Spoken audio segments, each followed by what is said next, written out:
Hello viewers, tonight I am doing what I suppose may be called an update video, so to speak.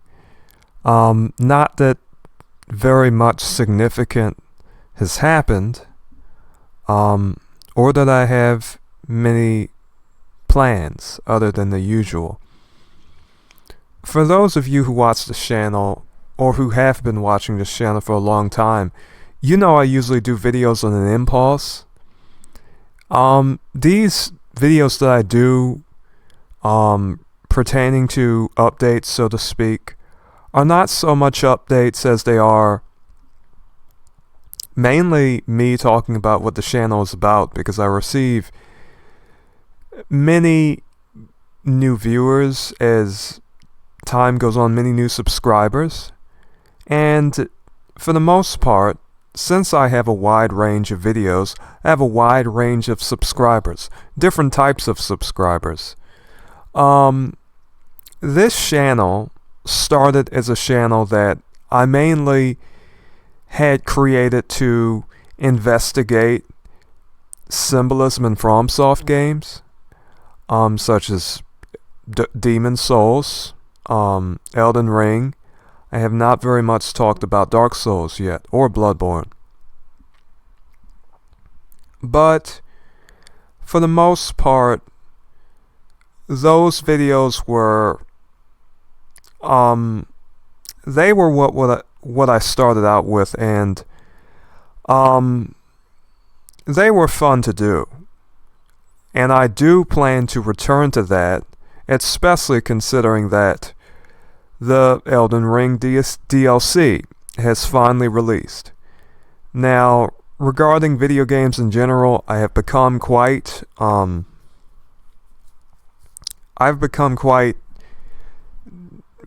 uninterested in them for the most part, but I do want to play that DLC and basically do more videos about FromSoft games in general. I really have not even played Armored Core 6, which I have it, but I just have not been interested in playing these games because video games have become a great deal of a chore for me, especially when I learned about how well I can use AI to sort of do my own stories and sort of help me with fantasy writing, and for the most part, reading and basically typing up new stories is just far more interesting to me, and creating art that essentially sort of goes with those stories, so to speak, that sort of help me do world building, so to speak, role playing, so to speak. That to me is more interesting now. However, I do understand why there were people who did like. For the few people, and peradventure was not even more than that, because I have to say in total I've had hundreds of people watch my FromSoft videos. I do plan to return to those. Now, what I also did on this channel was that I created a series of narration videos having to do with Claymore, and I did create a few videos having to do with Uncle from Another World. One received a good deal of positive attention. I do plan to do more narration videos for Claymore. It is just simply that I've been a good deal busy. I have had a good deal of very long time loyal watchers who, for whatever reason, did enjoy my Claymore manga videos, even though I made it very apparent that Claymore,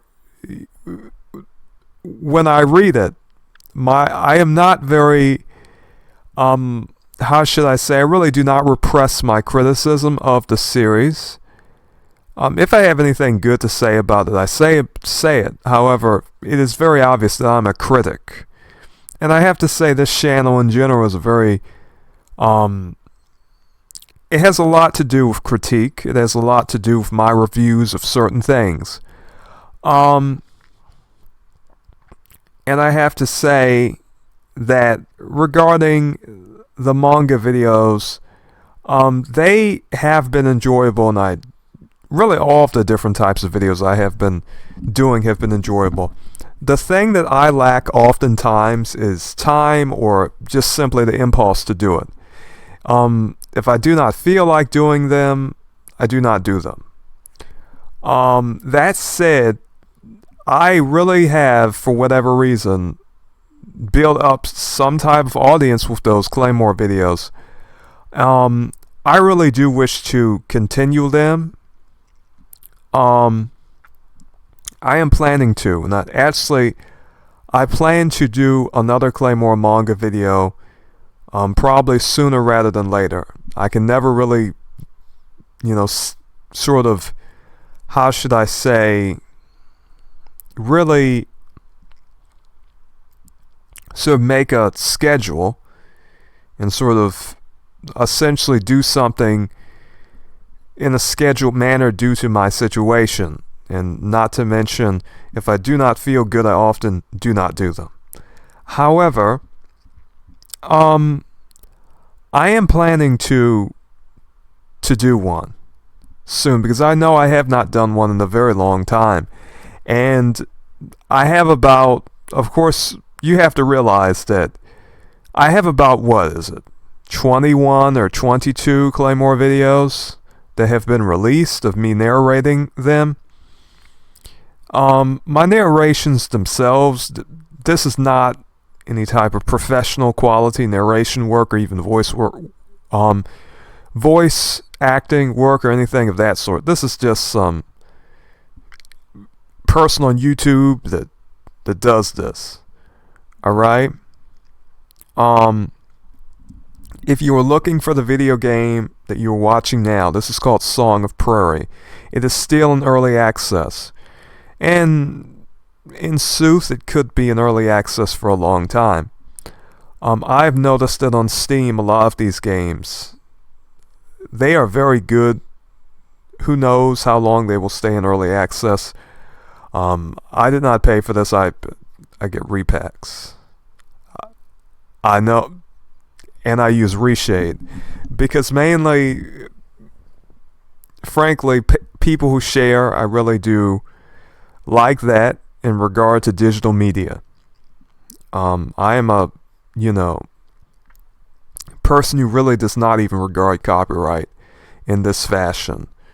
When I review YouTube videos is another story, because in that case I just really, it is the commentary gameplay that helps me. Now, some of you may not realize why I use so much commentary gameplay, but I use the commentary gameplay because, and of course some of us remember, one of our heroes in the commentary YouTube sphere, and people can say what they want about him, Leafy. People like him really did make this style of commentary video very popular. Bless his soul, I really like him. People used to say Leafy was this terrible, awful bully, but to be honest, even when I watched Leafy's old videos, I have to say I still have a certain favor towards him, because when I think about his videos, they were quite ingenious. Not to say that I do mine exactly like he does his, no. But it's just for me, it is just the logic of using commentary gameplay to sort of protect you from copyright strikes. Now, I mean, many of us have our different formulae, so to speak, our different ways of dealing with it, and commentary gameplay is just perfect. Now, that brings me to my next subject, which is, after I started doing the Claymore manga videos, I think at that point in time, I started to do videos about certain figures, certain religious figures, mostly Christian, but I also did a video about a woman who was apparently involved in Sikhism. This woman basically promoted Hindutva Hindu nationalism. Those movements are very violent, and oftentimes and I would say any nationalist movement is violent. The only nationalist movement that I know that is not violent is the nationalist movement of the holy nation. That is to say, the Israel of God, the peculiar people, the blessed peacemakers. For it says in the Gospels, we are a holy nation. Jesus says that he will take the kingdom from a particular group of people and give it to another people bearing fruit. He also says the children of God are peacemakers. So it is very obvious that true Christians, and the first ones were called Niger, Niger, and even if you read a Bible concordance, it says that. Because as far as I know, that was the first time you had Christians mentioned. Actually, this is why I love having basically the videos in the browser. Niger Christian Concordance. But I often talk about those things, to be honest. Things having to do with Niger, Strong's Concordance, a Christian. Niger Christian, Niger proper name of Latin origin, dark in color. Niger, a Christian. NSB translation, Niger. Black. Alright? I could use the hard G, surname of the prophet Simeon. So I am of the black social status here in this country, and indeed that terminology regarding people, although people would claim to and I suppose people utilize the term as a race, but it has no sort of accurate description. It is not really an accurate description of any person. And so, in sooth, it really describes a social status. That is what it describes. Black and white are terms of status. And so these terms have been utilized throughout history. And I do talk about social, cultural issues as well. Matters of complexion, I talk about those. And my videos are of such a wide range that, in sooth, I think some people get confused, and I mean, a lot of people have stayed subscribed, but I have realized that most people sort of pick and choose. The people who like the video game type videos, they usually watch those. The people who watch the religious type videos usually watch those. The people who like the manga videos, it used to be the same ones coming back, though there was a person who was very, I suppose you would call him, there was a person who was named Red Moon, Blood Moon or something. And he really liked the Claymore manga videos, but I have to say he was quite passionate, for lack of a better word, about the series, as well as what the series taught and represented. In sooth, I think that Claymore, as a manga, it is lacking in terms of its overall environment and theme. Though I would say that many manga and comic books, I have been very vocal about the fact that, or rather the opinion that I have regarding the writing in comic books and manga as being a great deal inferior to that of pulp fiction magazines. Which is quite a novel idea, because many people, pulp fiction magazines are no longer in circulation, but these were the type of magazines that H.P. Lovecraft wrote for. that Robert E. Howard wrote for, Clark Ashton Smith, many other impressive writers. After a time, comic books would become popular. Eventually, Japanese people would learn the art of comic book writing from Americans and essentially create manga, their own styles of comic books, which are essentially the same thing but have a different art style. And so, really, when I do read manga, on my channel, I am not very coy about saying certain things in the particular manga that I'm reading are repetitive. I talk about the cultural things, such as Uncle from Another World, in which you have a character who goes to another world, and everyone, apparently, he says they all look beautiful and he looks ugly. And it just so happens that the man from Uncle from Another World, the uncle in question, has a Japanese appearance, and everyone else in the other world apparently looks European. And he says that everyone in the other world that he goes to, this is what you would call an isekai, looks beautiful or looks better than him. And so, one can clearly see that there is a perception by the artist, or even, and many of us already know this, in larger, there's a general idea held by many individuals in Japan that for whatever reason Europeans are more beautiful than they are, or at least people who have Caucasoid facial features, pale hair and pale eyes, those colors. People who do not have dark eyes, people who do not have dark hair, people of pale European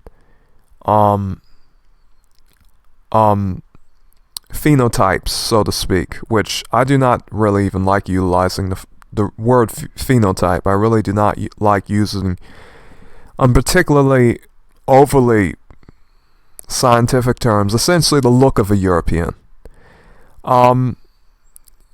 Now, and that brings me to another matter. Actually, I should save that for later. Let me think, what else do I do on this channel? This is basically a video to, I suppose, help new subscribers understand essentially why I make my videos and what I do here, which I think is beneficial or useful to the people who are not really willing to, sort of take the time to look at just hours-long videos, and who knows if even many of you will take a look at this in sooth. Thou mayest have noticed that I do utilize a good deal of early modern English. In sooth, I think that I actually speak this better than sort of present day English, mainly because of the use of th. I have often had a problem saying s for whatever reason, and so when I can replace an s with a th, that helpeth me a good deal. For me, I do not know why. Maybe it is because of I cannot really explain it. I sort of pronounce th oftentimes better than s. I really do like the addition of that suffix with particular verbs, and I like my speaking to flow. There are certain ways of speaking that, in sooth, do somewhat, how should I say, they unsettle me to an extent. And so, this, if you hear me saying, certain words like thou. I like the early modern English usage of th. I have somewhat of a problem with saying s's.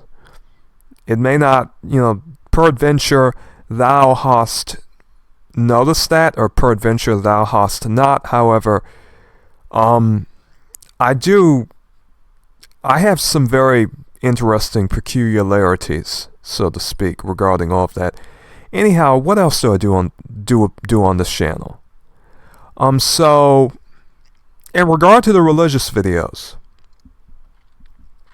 I started with different figures, oftentimes in Christian communities. In the Christian community, so to speak. I have reviewed one person who was a Sikh, but that is the only non-Christian person I have reviewed on this channel. Now, forsooth, most of my videos have been critique videos where I review a channel, where I give my opinions about a particular Christian figure. Right now, I suppose the person that I'm talking about is Layla Malcook and her ministry. If you want to see any of those videos, peradventure they will be edifying to thee, peradventure not.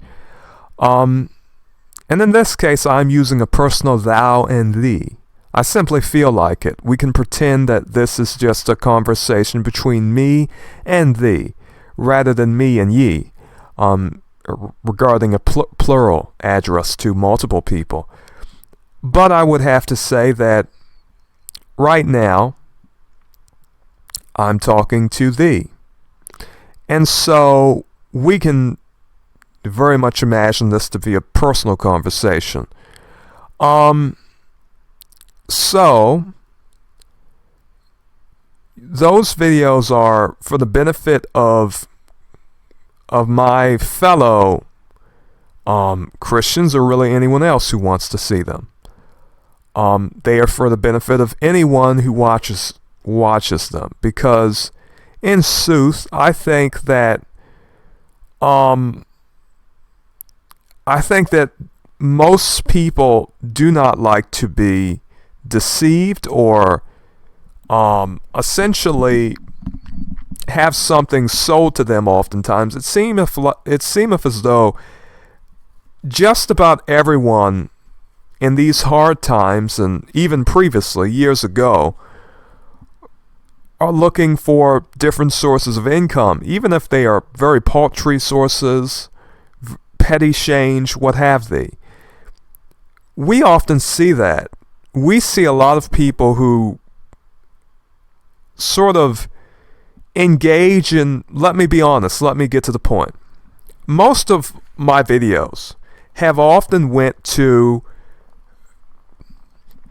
they have often sort of talked about Christian businesses, so to speak. I do not believe there is any such thing as a Christian business. What a Christian was very obvious.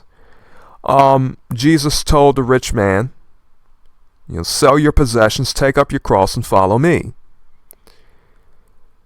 What a Christian is very obvious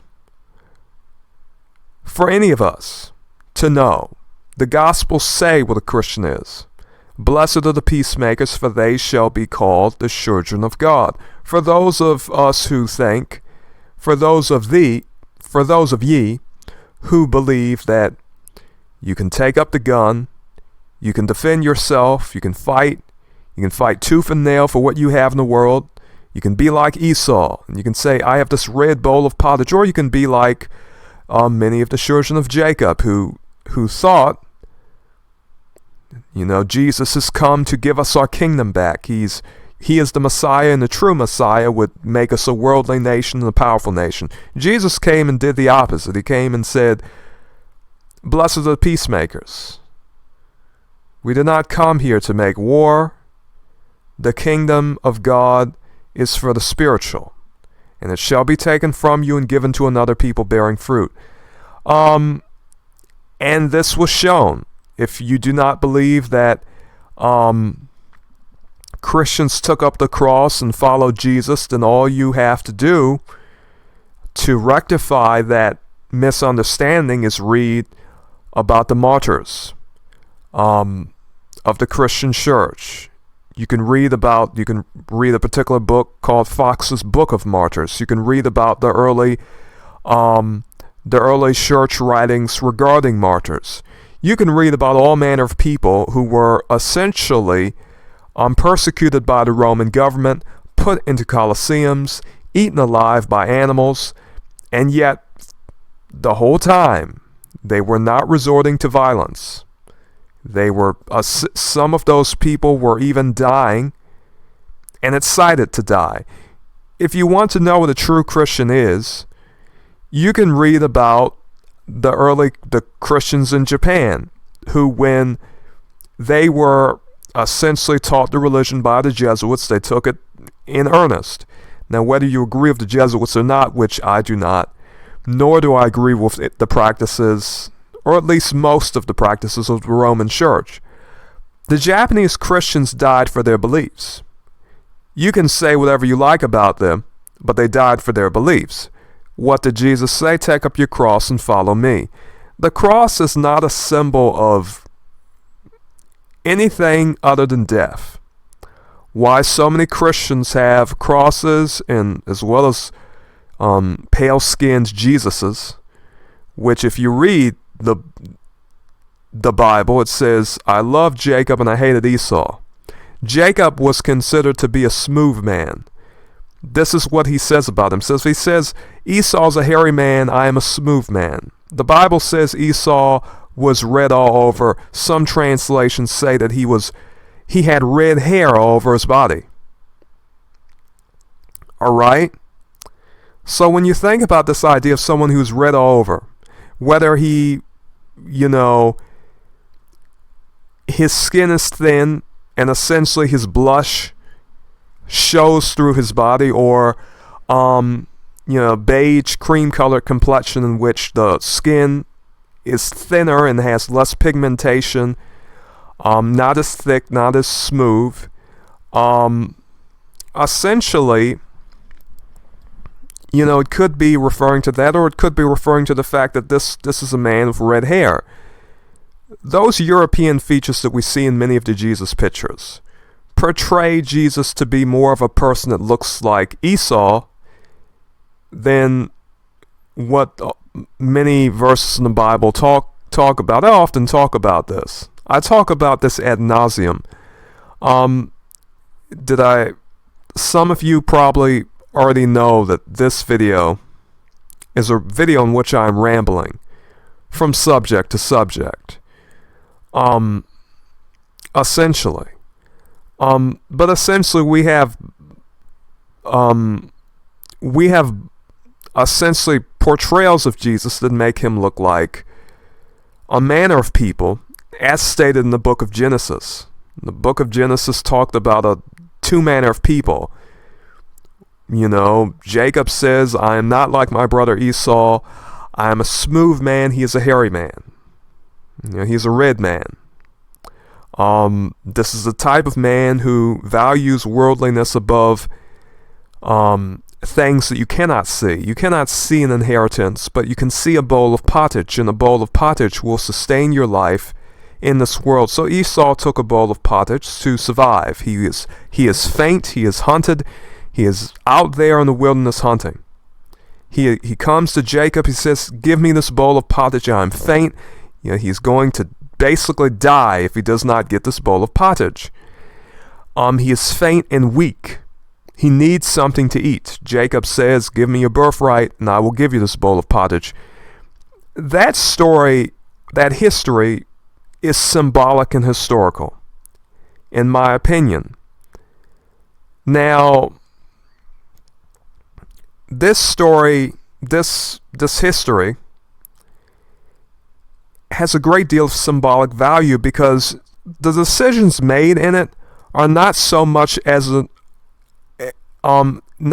important as sort of showing what the people value, showing what Esau values, and even showing what Jacob values, and even showing that when Jacob putteth on the skin of a goat, we know the goat is. He puts on the skin of a goat and we know that a goat's skin, a goat's hair, because he essentially put goat hairs on himself, the hairs of kids, that is to say baby goats or what have you, or, whatever type of skin he needed to use to essentially trick his father Isaac into thinking that he was Esau. I talk a lot about Esau. The history of Esau is both symbolic and it has literal features in it. We know the symbolism of a goat. The goats are on the left side, the sheep are on the right. Goats are often attributed to people who are disobedient, and sheep are often attributed to people who are obedient. And in sooth, the goat is often sort of representing a worldly person. So when Jacob putteth on the skin of the goat, the hair of the goat, and we know a goat has straight hair, a sheep has what? Woolly hair. A sheep has wool. A goat has hair that is, for the most part, straight. And so we can imagine a red-haired person with hair like a goat that is straight. We read the Ancient of Days and Daniel has hair like wool. Obviously, wool is sheep hair. Essentially, wool is sheep fur, or wool is... Sheeps have wool. Wool is very specific. We think about races in general. And I think that the people who are saying this has nothing to do, Esau has nothing to do with physical appearance, even though they tell us he is red all over and hairy. We know that many people who are considered to be people of flushed sort of complexion, a flushed complexion in which the blood really does show, and those people really do appear red. We know those people oftentimes exist in Europe. We have particular, books, in the old 1611 King James Bible, that tell us about the Macedonians and how they are related to the Edomites. There's a lot of history regarding that, and there's a lot of symbolism regarding that. I plan to talk about that subject more. Too. That is a subject that, honestly, I could talk about for a very long time. But anyhow, those Japanese people, regardless of what they were taught, by the Catholics, these people really believed they were Christians. And so, when their government turned against them, they were willing to die. And they did. This happened to early Christians. This is why I believe, frankly, any Christian who says, I can be a violent person, I can take up the gun, I can defend myself, defend my worldly possessions. The verse says in the book of Matthew, I believe, blessed are the peacemakers, for they shall be called the children of God. The Sermon on the Mount. Many people talk to me, or, when many other Christians talk to me about doctrines, they have many confusing words. When you come to this channel, simply know that I am not privy to all manner of doctrines. I did not go to seminary school. I stopped going to church when I was about, how should it be said, 12 or 11, basically. I stopped going to church a long time ago, and when I did, I did not really go that many times. So I'm a person, for the most part, who is self-taught. In other words, everything I know, I've learned from books, whether it be the Bible, whether it be how should it be said, whether it be history. In other words, when people talk to, basically, when I heard about the Trinity, I said, I want to learn about this from the oldest books. And so I decided I want to learn about this. I got books, regarding Tertullian. I got different books and, other things. As for myself, I have very simple beliefs about everything. And I myself, I'm not going to say that I have any sort of, there are many ways in which people talk. They use terms of art. If you do not understand what a term of art is, let me explain what a term of art is. I gained a distaste for terms of art. Whether they be, terms of vocation or philosophy or scientific terms. I like when people are very simple and very frank. And I try to be that way. I try to speak in a very specific way. Some people may think you use words that people do not often use. However, if you listen to me, you will probably understand that I do endeavor to speak in a very simplistic fashion. I do not often use terms of art because terms of art confuse me. They do. There was a good fellow who talked to me, who basically left me a comment about preterism. I did not know what preterism was. As I said, I had to go and research that. I said, what is this? What is preterism or full preterism? And apparently this had something to do with people believing that all of the prophecies in the Bible were fulfilled. I had no, and maybe I have heard it before, but at the time, many of these things that I've not personally studied, I have really no conception about. As I said, I really do not revolve in these circles of fellow Christians all that much to be entirely soothful. And whenever I say sooth, I mean truth. Sooth means truth. Soothly means truthfully. In sooth means in truth. Forsooth means for truth. That is an old sort of English term that I like to use, just as we have heard a soothsayer, a truthsayer. All right? I like the word sooth. I like the words that have th in them. For me, they are rather relaxing to me to use in speech. But anyhow,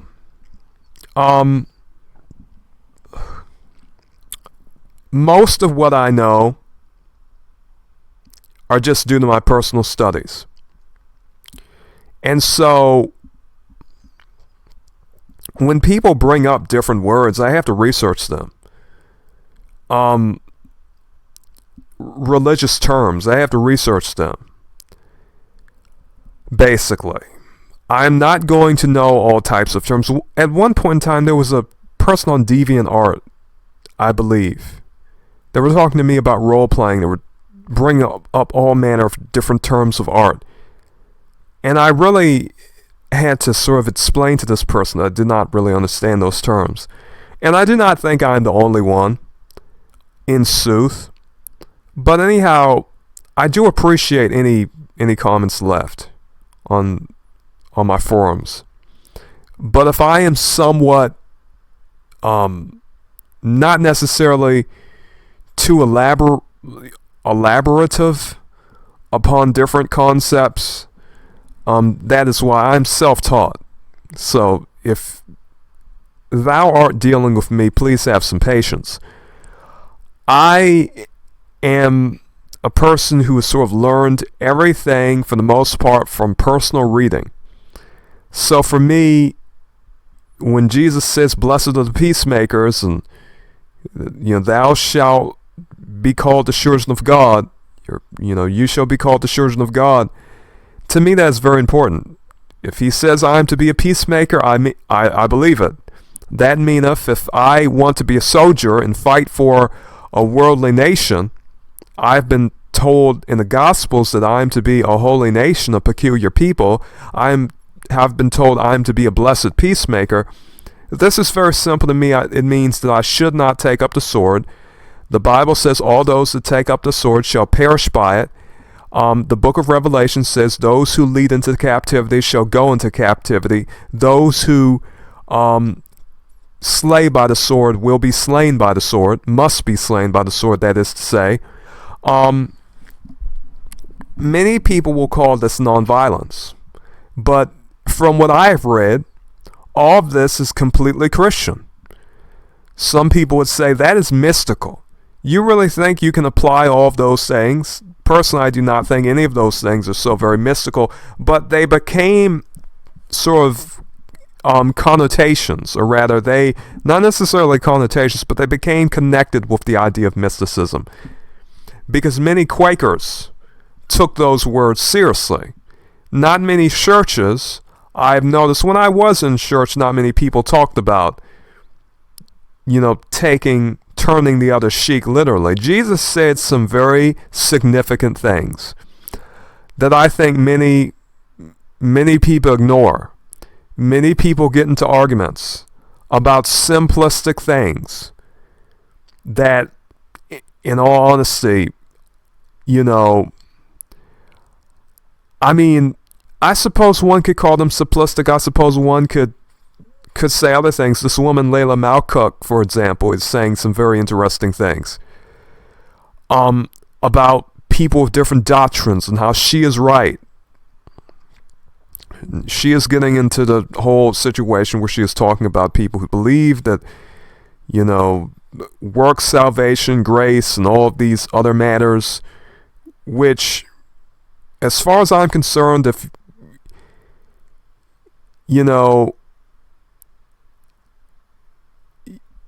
I think for the most part, and of course I need to pull up verses to really speak about that matter. And I think many conversations cannot really be nuanced. I have to really take my time. Anyhow, which, all of these conversations about particular words, people use particular words and sort of name doctrines. And I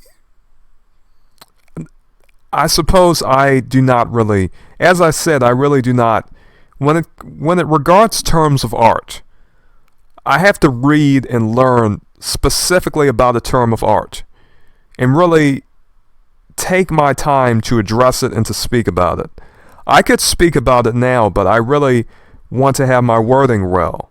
If I speak upon anything, I want to have several verses that I can refer to and say, this Hebrew word or Greek word means this. I have several verses that talk about such and so forth and so on. But anyhow, Christian businesses. Layla Malcook has now opened up a Patreon for $7. She calls it Christian Professional Assistance. This is very interesting. She saith it doth not have anything to do with her ministry. However, when I think about that, when I think about the fact that this woman had criticized Christian life coaches before, criticized certain people who sort of make a profit from different things that they do as Christian channels and the like, what she is doing is no better, in sooth. I think whenever you put Christian in front of something and say, this is Christian professional assistance, you are already marketing and profiteering from Christ, from Christianity, from this particular, from from our religion, from this particular religion, and who is a Christian, who is not a Christian, the Lord knoweth. But essentially you are profiting from Christianity. And this is something that I am very strict about.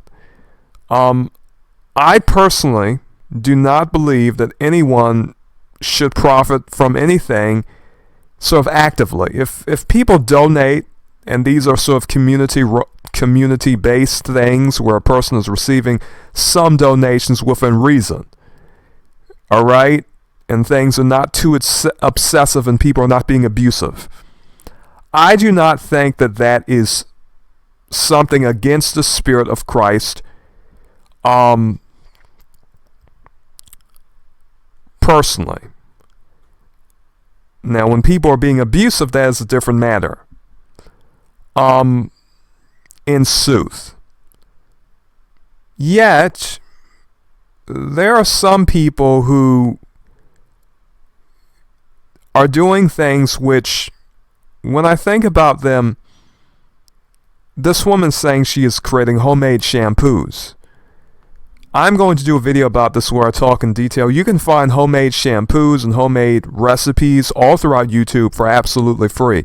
You do not need to offer a service called Christian Professional Assistance and sort of charge people $7 for it. She is saying that apparently this is to combat scoffers who apparently she thinketh that her scoffers will not pay $7 to see what she is doing. I will, just to see it. And my videos are not done of spitefulness. They are done to review something, to review spiritual teachers. I'm just an average critic on YouTube. But anyhow, anything that a person charges money for, and they put the name of Christ in front of it, they put the title of Christ in front of it, I have a problem with. I have done many videos about people like this. Before, I was talking about Layla Malcook, this particular Christian woman. If you do not know, there was this Christian woman named Layla Malcook. This is for viewers who have not watched the previous videos. Layla Malcook decided to essentially charge, or rather, she decided to claim her copyrights for her video, to do copyright strikes against at least one channel, who know of how many channels she hath done copyright strikes against, but she did do a copyright strike against at least one channel. And there is no telling what else she is doing on YouTube. She went into a man's community section and deleted her comment about basically her threatening him with legal action. Another thing that she liketh to do is essentially give a good deal of praise to Africans and those of us of the black social status, but this man that she threatened was of the black social status from, it would seem a foundational black American. Now, according to her, we are apparently the Jews, God's chosen people, so to speak, which I believe the holy nation hath been greatly, bolstered by new numbers of people who are Jews inwardly and not Jews outwardly, because no outward Jew is a Jew. You have to be a Jew inwardly. The circumcision, is of the heart. In sooth. And when we think about, these matters, even Job, he was not an Israelite, he was not a Jew, he was not a Hebrew. Yet Job was perfect among men. And if anything, he showed a far greater degree of faith than even people such as King David, King Solomon, and other people. There are not many men who are called perfect. And if we read, I believe it's John, it says sin is the transgression of the law of liberty. the Ten Commandments, the Spirit, and we have what Jesus said, love the Lord with all your heart, mind, and soul. Nothing is to come before him. So this man, Job, was very pious and very loved by God. But was he a Hebrew? Was he a Jew? No. But he was, in that he was a Jew inwardly. So he is part of the holy nation. And any such man is part of the holy nation. In sooth, Paul talketh about the unknown God even. So there are many things that some people have said that have indicated that in their opinion things are far more carnal than they are spiritual, which I suppose I do disagree with vociferously, and what I suppose you may call a sort of spiritual understanding of metaphors being used in certain instances in our Gospels and throughout the whole Bible. I could expound upon that, and I often do in my videos. In sooth. But anyhow, let me think. What else was I talking about? But yes, as I was saying, Japanese Christians. Those Christians were, whether they're from Rome or Japan, those people, they took up their cross and they followed Jesus Christ. Now, there's another verse that says, freely you give, freely you receive. In other words, the services that Christians give, ministrations, kindnesses, so to speak, are given without any sort of incentive for profit. Now, as I said, Layla Malcook copyrighted a channel of a particular person. Layla Malcook copyrighted a person named Nehemiah Saint here on YouTube. And I have to say that she was very businesslike. I talked about that. And I'm planning to talk about her new Patreon thing in the new video. This has all been very interesting. I have not really done a critique video, any type of serious critique video, for a long while, I have to say. Some of you have likely seen them. The response to them has been somewhat good. There are some people who do appreciate them, which I am very thankful for in sooth. I do know that my opinions often differ from most people's, because some people think that there is a value to so-called Christian business. This is often my main contention in regard to many of the Christians that I review, of the so-called Christians that I review, because many of them end up, if they are not making a profit, they begin to make a profit. Or at least in regard to Layla Malcook, she is finally sort of, at this point, profiteering off the name of Christ with this idea of Christian professional assistance. If it was not a matter of Christian ministration, why wouldst thou name it Christian professional assistance? Now, she was very vocal in saying that she is a professional, that apparently she hath psychological training. She can make shampoos, she can give recipes, and I think you can easily go on this YouTube platform and find free shampoo recipe videos, free videos telling you about how to make all manner of things. Her recipes are not worth $7, especially when they have the title Christian Professional Assistance. Whenever you have anything saying that something is Christian, and this is something this is Christian assistance, and this is Christian assistance for $7, $7 for Christian assistance is too much. $1 for Christian assistance is too much, because freely ye give, freely ye shall receive. I am against Christian business. I think anything having the name of Christ should be entirely not for profit. Now, one of the things that disgusted me when I did attend church for as few times as I'd attended was the emphasis upon gaining a profit, upon gaining revenue from the parishioners. I think at this point I am of the belief that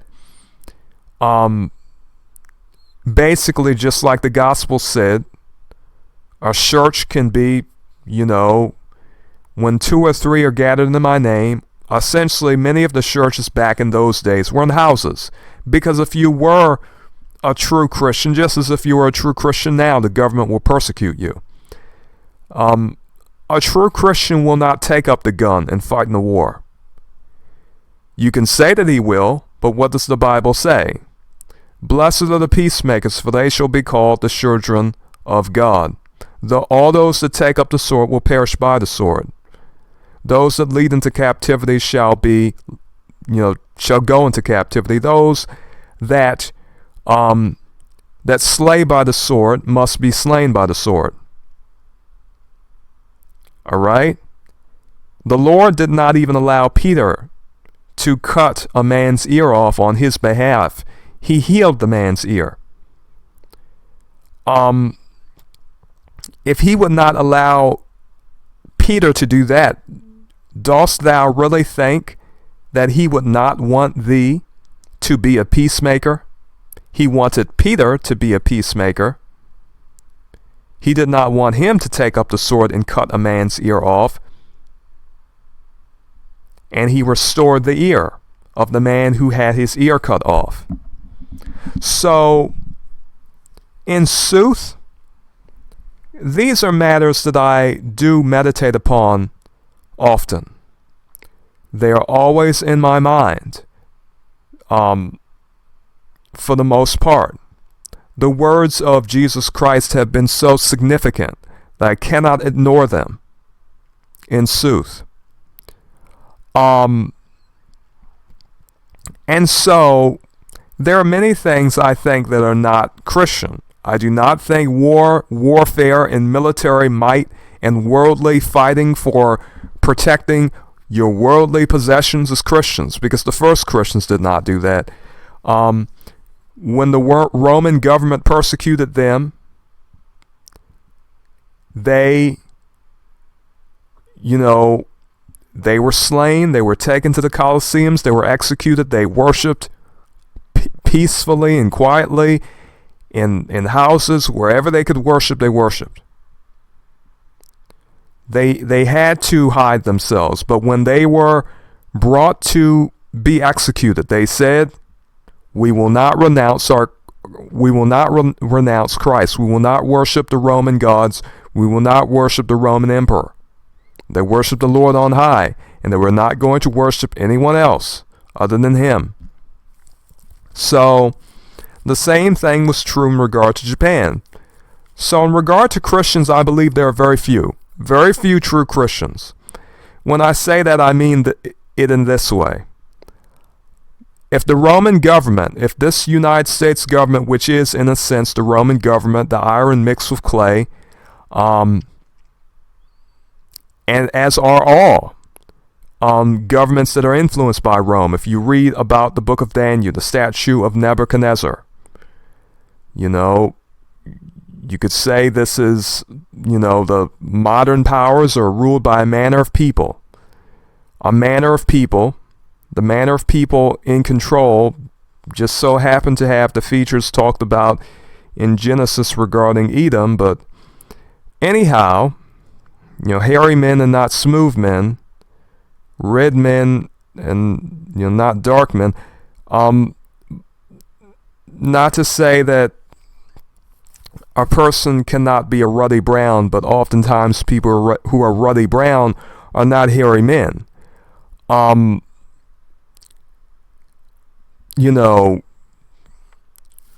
We could talk about the spiritual connotations of albinism, the spiritual symbolism of paleness, the spiritual symbolism of a pale horse. We could talk about that at some point. And the symbolism of paleness sort of representing an end of something, or sort of a sign of death, that something is basically going to meet its end. The paleness is, in a sense, a sort of indication of that. The pale horse is the horse of death, upon which, things are being brought to an end, by the rider of the pale horse. The pale horse is representing something. All of those matters of symbolism I do like to talk about in sooth. But as I am just rambling in general, I'm really not going to really expand upon that conversation here. This video, I did not really intend it to be too long. This is basically a rambling video. Some people in the past have basically, for lack of a better word, really liked these aimlessly rambling videos. I'm sure not everyone does, but basically, I say all sorts of things in them. Anyhow, what was I thinking about? What was I talking about? But anyhow, there are certain things that I am against. By principle, I'm against warfare by principle. I'm against, how should I say, what else?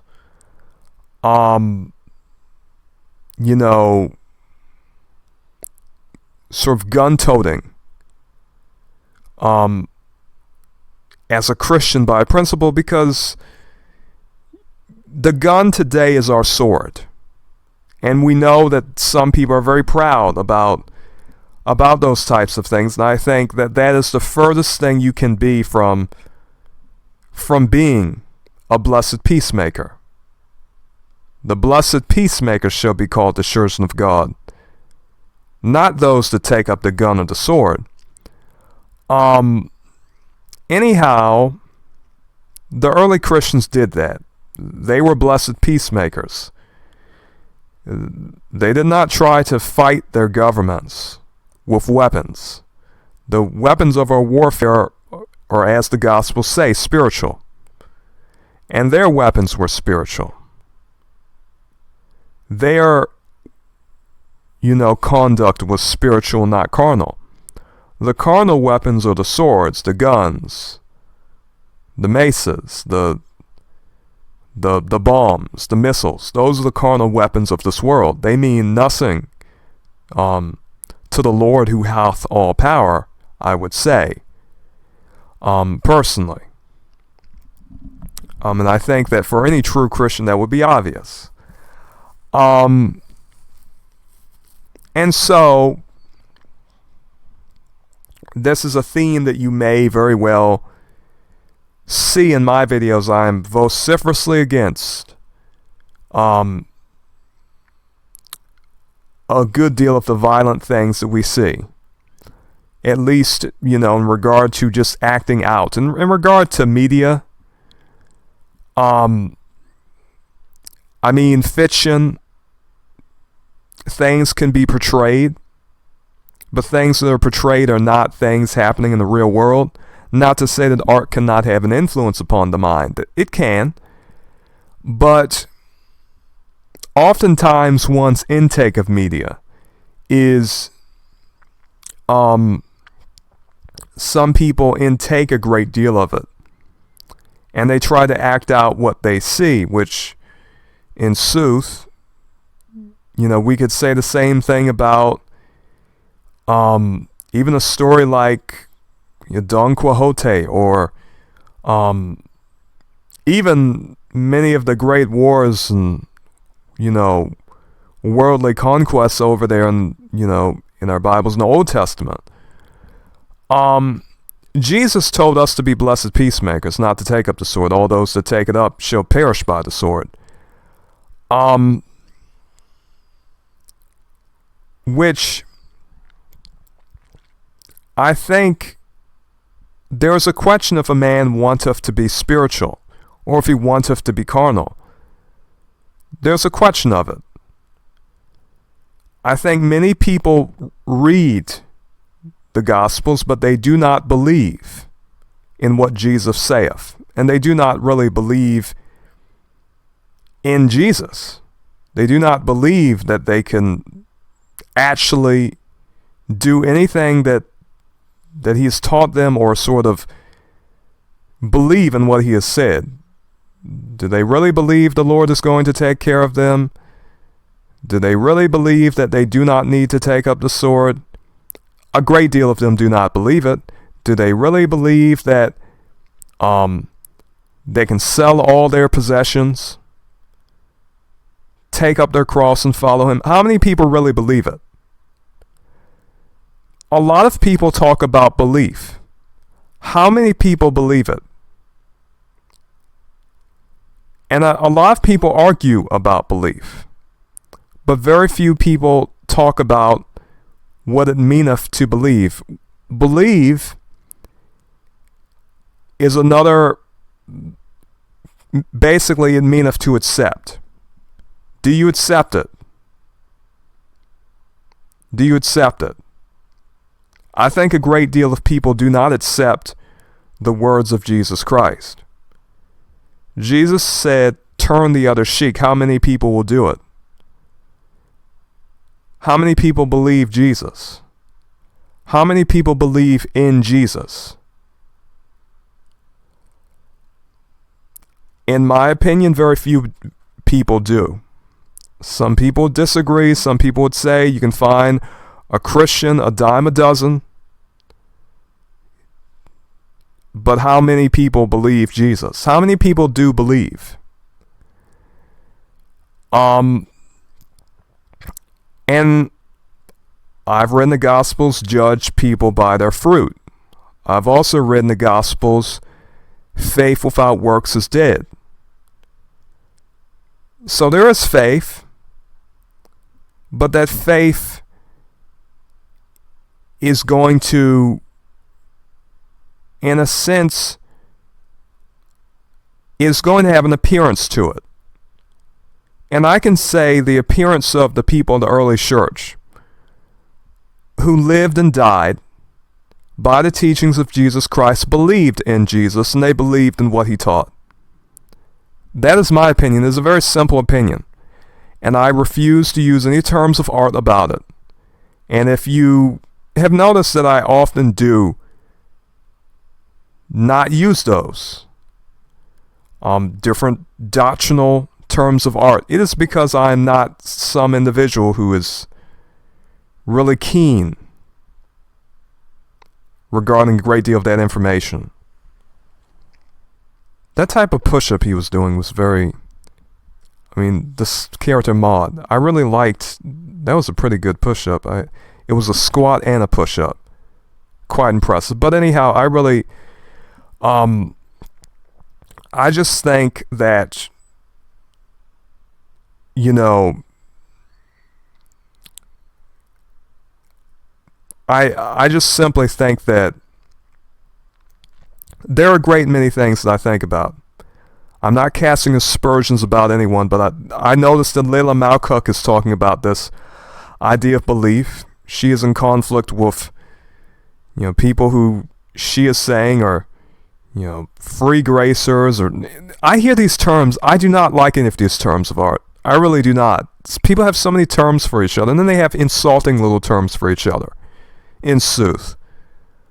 And all of it lacketh a good deal of nuance, all of it lacketh a good deal of respect for individuals involved. People are not very frank. People do not like talking to one another. In sooth. Oftentimes, they would rather just simply sit down and insult one another about a great deal of things. It's just like I saw a video of some other people who did a video about Layla Malcook, an individual. The individual in question that I'm talking about. Many of you, peradventure, you are not very interested about this subject. You can skip this part because I will basically try to talk about other things I'm doing on my channel as well before I end this video. But basically, when I think about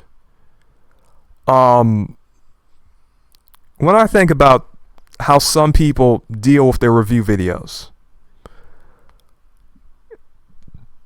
excuse me, some of them are rather curious to me, because some people do go within the realm of obvious insults. Whereas you had some person, he did a video about Layla Malcook and some other woman and called them Bible bimbos. I think that is not necessarily the type of style that I want to adopt or sort of use. For me, these are just simple reviews. I do not see the need to be spiteful or to be any type of, basically show any type of malignance toward anyone who is basically, who I'm basically reviewing. If anyone says they're selling a Christian anything, or they have anything having to do with business, and they have something that says, oh, this is Christian assistance, this is Christian professional assistance, oh, this is not part of my ministry, even though you are giving ministrations, you are basically helping people in some way, you are calling what you are doing Christian, you are utilizing that as a sales point, you are utilizing the name of Christ as a sales point, and you are selling something. I do not like that, even if a person sells crosses, t-shirts. Most of the Bibles we can find, many churches will give you a Bible for free. Furthermore, if you go, if you have a computer, you can easily get yourself a King James Bible out of copyright, or you can get other translations. So, in sooth, all of these resources are very, you can acquire for absolutely free. If you do not want to spend money on them, you do not need to. And I would also say that, and regarding Christian services, if you're engaging in anything that has Christian in front of it, personally, I think freely you give, freely you shall receive. That particular verse in the Gospels. Since this is an impromptu video, I'm really not trying to basically switch from the gameplay, from the commentary gameplay, because this is supposed to just be me talking. In other videos, I will really show more information on screen. But right now, I'm operating from memory, and I think for the most part, for me, I do like to operate from memory occasionally in my videos and just not utilize any type of reference. I just like to speak and continue speaking. For me, that's very important. Oftentimes, I may say things that people peradventure will deem foolish, or perhaps they will think, well, you said was pretty sensible, but I really cannot say. Many of my ideas, they may not be very well articulated or even thought out. In a stream of consciousness, a stream of thought video like this is sort of an exhibition of my mind, so to speak. This is me presenting it to thee. So, that can be very interesting and very fresh, I think. Very therapeutic to an extent, not only for the listener, but also for the speaker. So, out of all of the people I've reviewed for my Christian content, I have endeavored not to really be insulting or demeaning. Now, in some cases, I will say things that indicate my disfavor, but I try to be very tame. Very tame and very, not too mean-spirited when I do things. In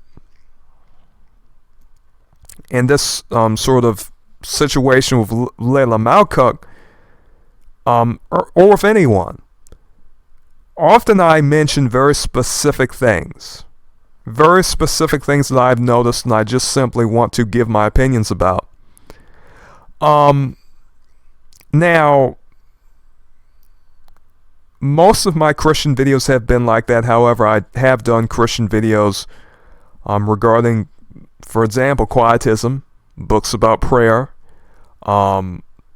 which I am planning to continue the book written by Miguel de Molinos, his spiritual guide that the Catholic Church had essentially put him in prison for the rest of his life for, and he died in prison. He was essentially a martyr. And there are a few good books that can tell you about Christian martyrs of all periods in history, especially the early Christian periods in which the Romans were really abusing and persecuting and executing many Christians. But yes, I have to say that,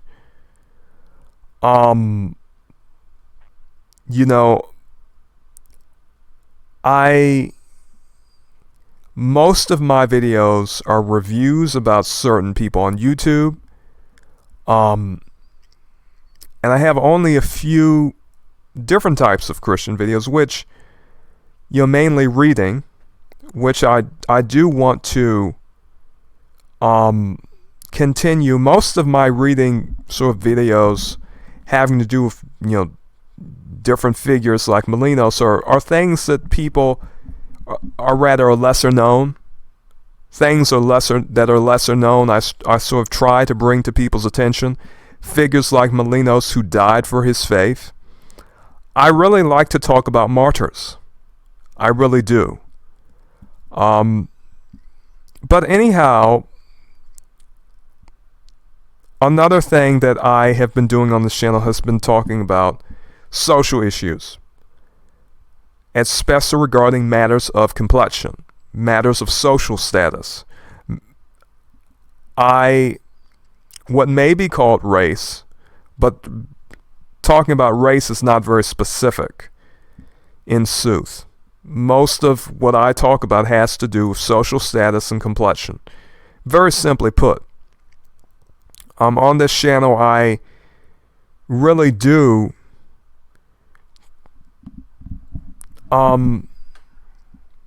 try to essentially make it known that what black and white are not.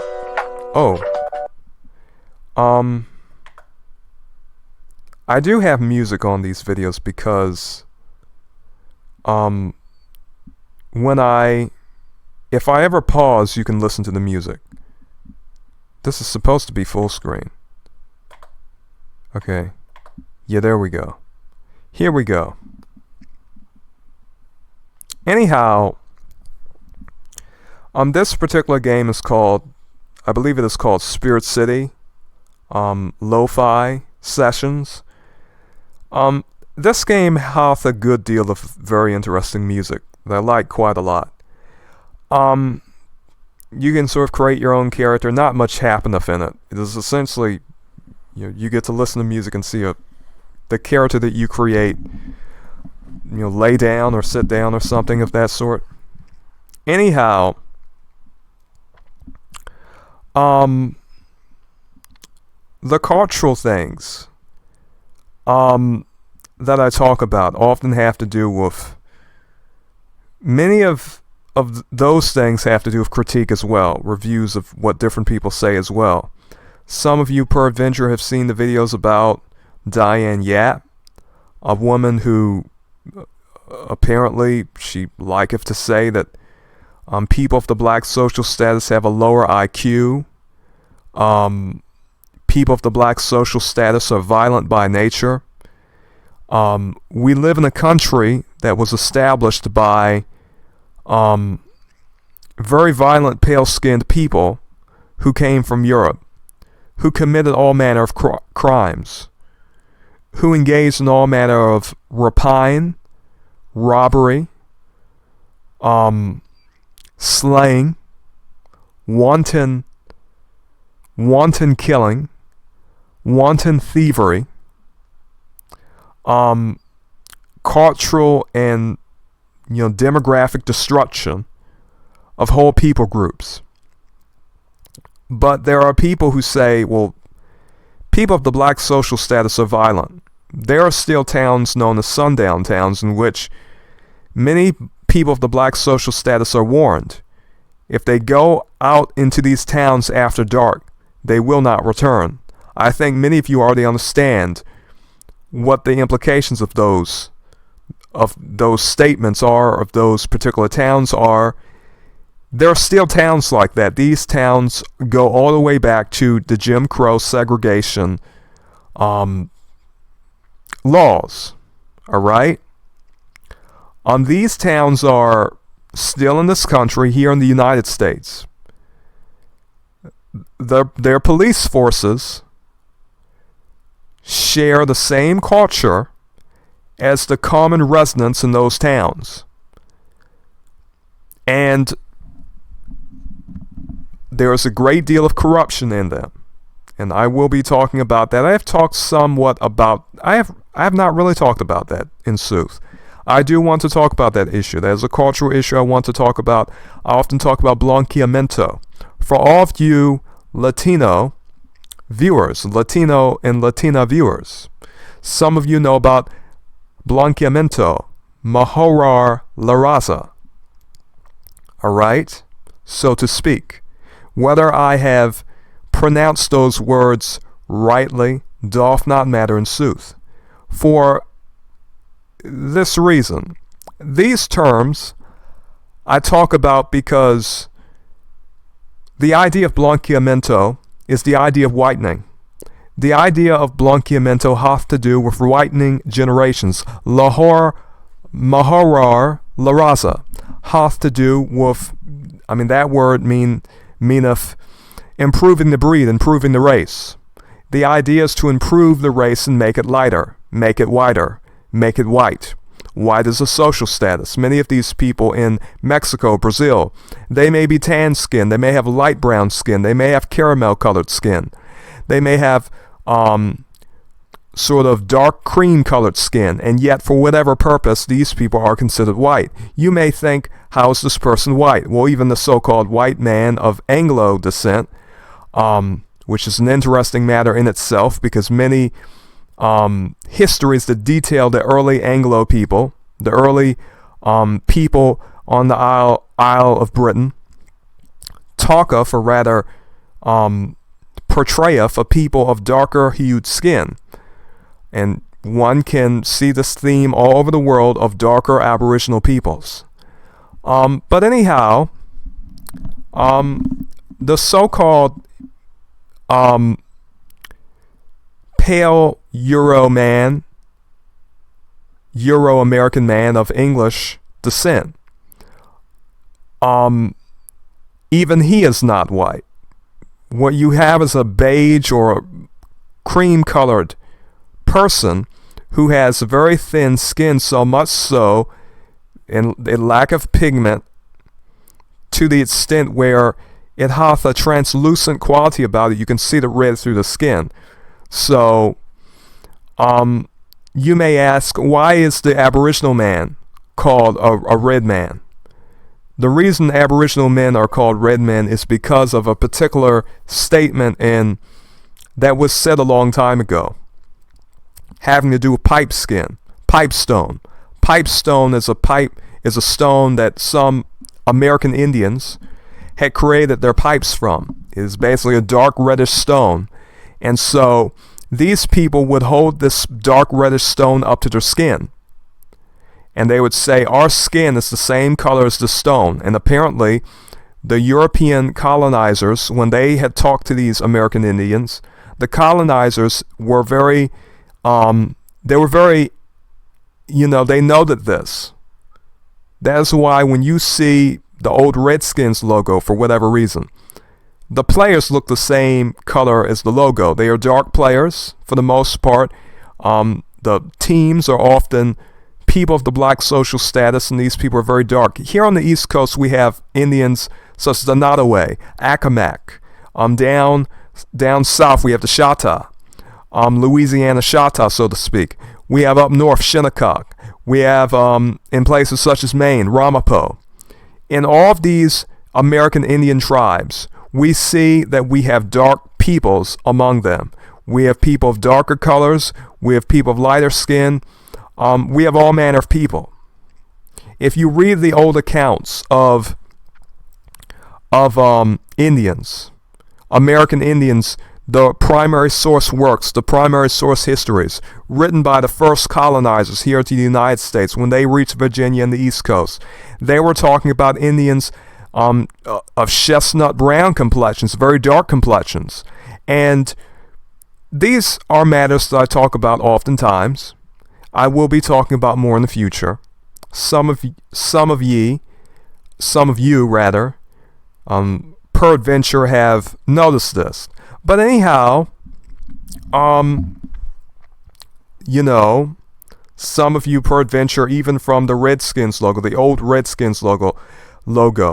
The new team is called the Washington Capitals, or something such as that. But essentially, many of the players have the same hue, brown, ruddy hue, one could say of pipestone, of the Indian who is on the Redskins logo for that football team. But anyhow, what else would I like to talk about? Yes. One of the cultural things I often talk about is the matter of blanqueamento, which was the idea of the Spanish and the Portuguese whitening the American Indians as well as the African slave populations that they had under subjection. And so these are very important issues and matters to talk about.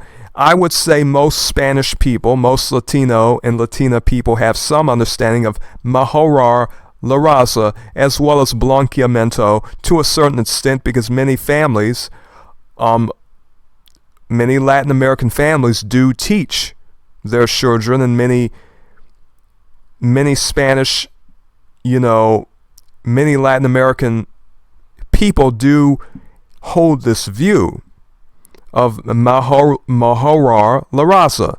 Some people will deny that it hath anything to do with race, even though it doth mean improve the breed, improve the race.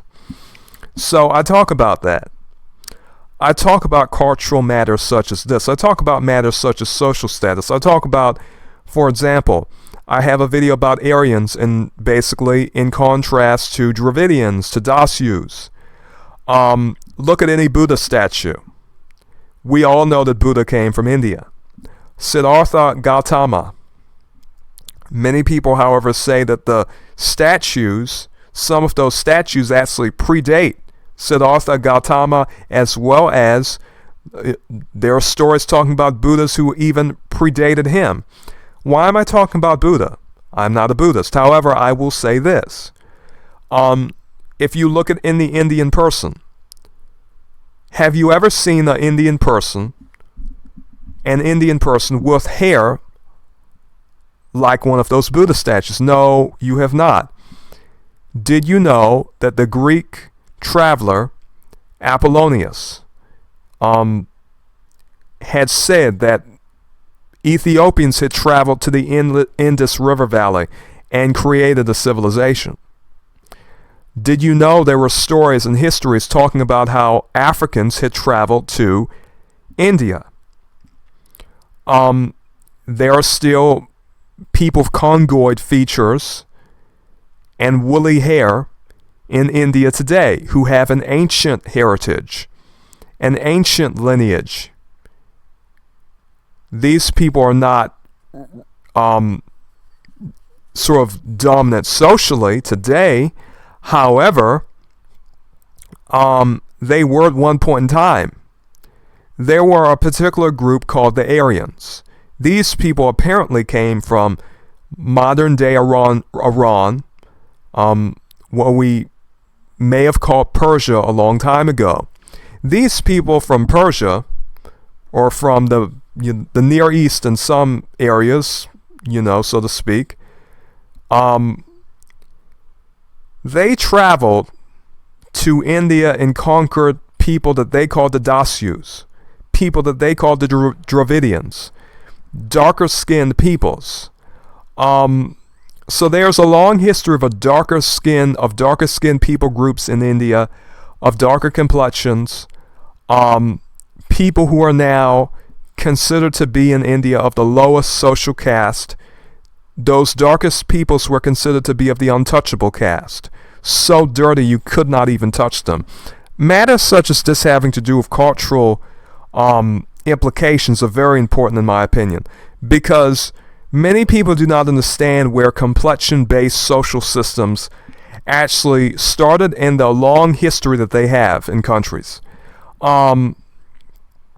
I could talk about race, but race is such a generalized term that if I utilize it, you will not know what I'm talking about. When anyone says the black race or the white race, these are very nebulous terms. They mean nearly nothing. That is so broad as to mean basically nothing. It used to be that race was sort of connected to nation, national. Race and nation were very significant things in the sense that they basically had parallel meanings. And they still do. If you read certain dictionaries and really know your words and really know your definitions, you can utilize these words very skillfully and with a good deal of knowledge. Now, regarding what may be called a social status, this is more specific. Especially here in the United States, where a pale-skinned person with some woolly hair may be considered to be albino and not of the white social status. People say he had two black parents, but some of these parents may very well have caramel and even light brown skin. And even some Mexicans, Brazilians, Argentinians, and other people who come here to the United States are surprised when they are told, "Thou art not white, thou art Latino." Latino itself is a fairly new term. There was a time when many of these people, when they were in their homelands, they were and are still considered white, of the white social status. The white social status is essentially the dominant social status all of the world. If it has to do with pale complexion and straight hair. When we talk about the social status, the physiological social status that has been used in the United States since the days of slavery, we are talking about a social status that has to do with complexion and hair texture. To a lesser degree, facial features, but facial features do not really matter all that much when the hair is straight. The same thing is true in Latin America. What mattereth in Latin America, in order to be considered white, what is required? Paler skin and hair texture. The straight hair texture. Two things will nullify one's designation as a person of the white social status in Latin America, as well as this country. In the United States, though things are somewhat different here in the United States, where the standard is somewhat higher, with a skin needeth to be paler, here in the United States.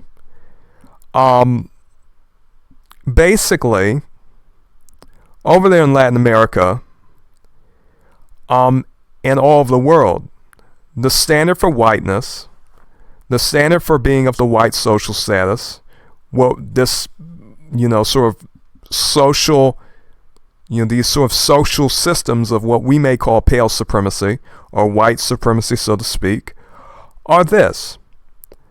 One needeth to have a pale complexion. One also needeth to have straight hair. If the hair is woolly, one will be considered to be of the black social status. If the hair is curly, that is fine.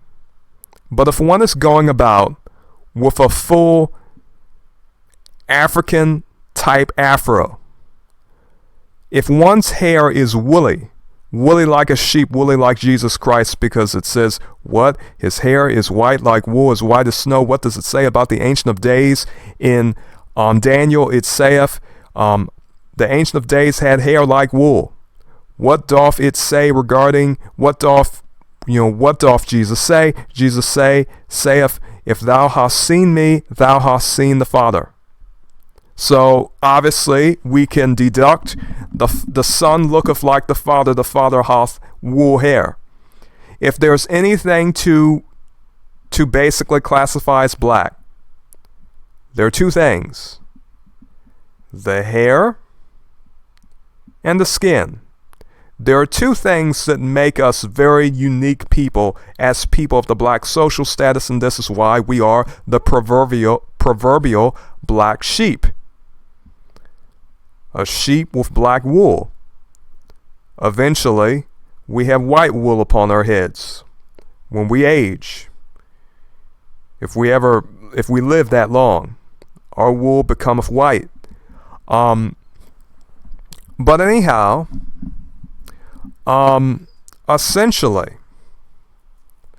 what we have is are particular social systems that can be found all over the world. Now you may say, well, I cannot find this in Japan. Yes, one can. We can find a preference for lighter hues of skin above darker hues of skin.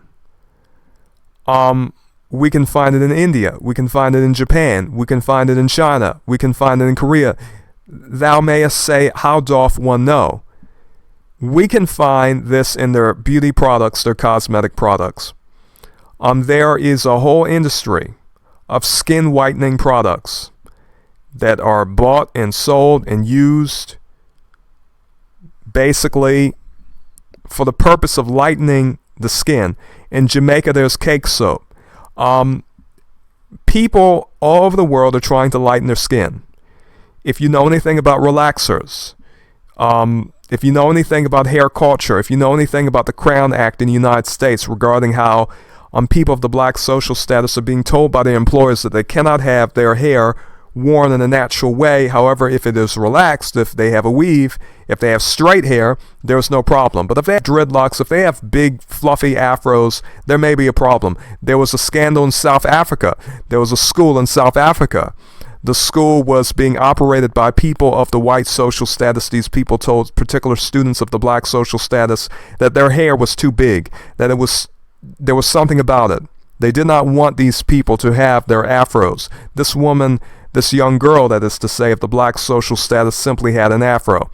The reason I am sort of elongating my statements is to really emphasize that black and white are social statuses. If thou canst argue against the fact that black and white are anything less than social statuses, please do. All right? The very implication of any person being black and white, since no one is actually literally black and white, is itself an illogical as well as racist implication. However, for the purposes of defining a concept, I think it is very pertinent for me to utilize these terms. If one is the black sheep in society, and one is going to be the black sheep in society, whether one calleth oneself an African American, a Hebrew Israelite, or anything else, I think that it is wise to simply say it for what it is. We have a black social status. If the black sheep is going to be the black sheep might as well go to the other sheep, white sheep, goats, or anything else, and say, oh yes indeed, I'm a black sheep. All right? And that is what we are as people of the black social status, proverbially, and figuratively and literally. We have black wool upon our heads, and figuratively we are the black sheep in that we are the less favored social status. We are not in positions of any type of, whether we talk about the arrest rates, the treatment, the presence of sundown towns in the United States, so there can be whole towns in the United States in which there are people who say, if we see any black people of the black social status, and there is, any Nigers, if we see any Nigers here in our town, you may not return alive. There are still towns like this, and there is even a map. There's a whole website that you can go to where you can see the towns that are considered sundown towns, where they warn people of the black social status not to go to these towns. You are putting your life in danger. The government is not resolving this matter on a federal level. The local governments are not resolving those matters on the federal level. A whole town in Tulsa, a whole little place in Tulsa, Oklahoma called Black Wall Street was a great place of wealth and business for people of the black social status. All right. It was bombed. There were even, military type planes used to bomb that place. The people of the white social status were allowed to do this against citizens of the black social status. So those of us who understand the role of a lamb and understand the role of a goat, there's been a thing in the black church, and many people who are not of the black social status will not understand it. Many people will not understand the significance of something in the black church having to do with wool and goat hair. The idea was that the goats have woolen hair, and for whatever reason, the Lord had made us, people of congoid features and woolly hair, to, for some reason, have this wool upon our heads. It is different than any other type of hair. Other hair is straight. Whether you look at an Asian, whether you look at most Latino people, whether you look at most Asian people, what type of hair do they have? They have straight hair. Spanish person, straight hair. Portuguese, straight hair. Now, you can find people with woolly hair all over the world. They are almost always in a situation of subjection, whether you are talking about the Eta tribe in the Philippines, whether you're talking about the Manic tribe in Thailand. They are persecuted. They have their land taken away from them. They are receiving all manner of, difficulties. Their features are looked down upon. The mass of the people want to whiten their skin with chemicals. They do not want to look like the darker peoples. So these matters to us, they are things that are a physical manifestation of a spiritual truth, which is that the Lord loveth his sheep. Here in the United States, people of the black social status, I've read certain statistics. They say people of the black social status are the most religious group here in the United States. Why is that? Why are people of the black social status, why is it so? These woolly-haired, dark people are so religious. Why is this so? The Lord loveth his sheep, and regardless of how horrid his suffering may be, the Lord said, if the world hates you, know that it hated me first. Regardless of what anyone may say, there's a belief that, and I am just relating this to my fellow people of the black social status, as well as people who may very well be of a different social status, a different race, a different outlook, a different opinion. There's been this belief in the black church, and no one can take it away from us, that Jesus is a sheep, a lamb of God, that Jesus is a woolly-haired, dark person that is not loved by the world. Most people do not love or believe in Jesus. In sooth, he was on that ship, for example. We read it ourselves. It was storming. Jesus is sleeping. The ship is being rocked to and fro by the storm. Jesus is not worried about it. He is not concerned about it. His Father will take care of him. He has no fear. He said, if you speak to this mountain with faith, to paraphrase, you can move mountains. How many people believe it? How many people believe what he said? And if you do not believe what he says, how can you believe in him? For me, that is the mystery. The mystery regarding all of this, and for me, I do not need to really be confused about these arguments that some people have. Layla Malcook is having. Other people are having this argument with her. Oh, do you believe? All you have to do is believe. Oh, you need works. If you believe, the works will come. If you believe, you will believe on Christ. If you believe and you read the Gospels and you know that picking up the sword, by that you will perish, the Lord knoweth his sheep. If you believe, the Lord will know if you believe. That is my belief.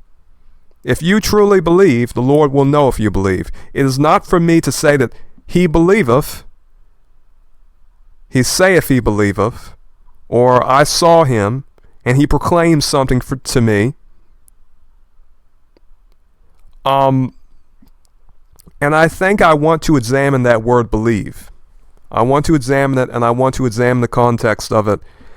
I think people do not really have very honest discussions with each other. I think they are more interested in basically many individuals.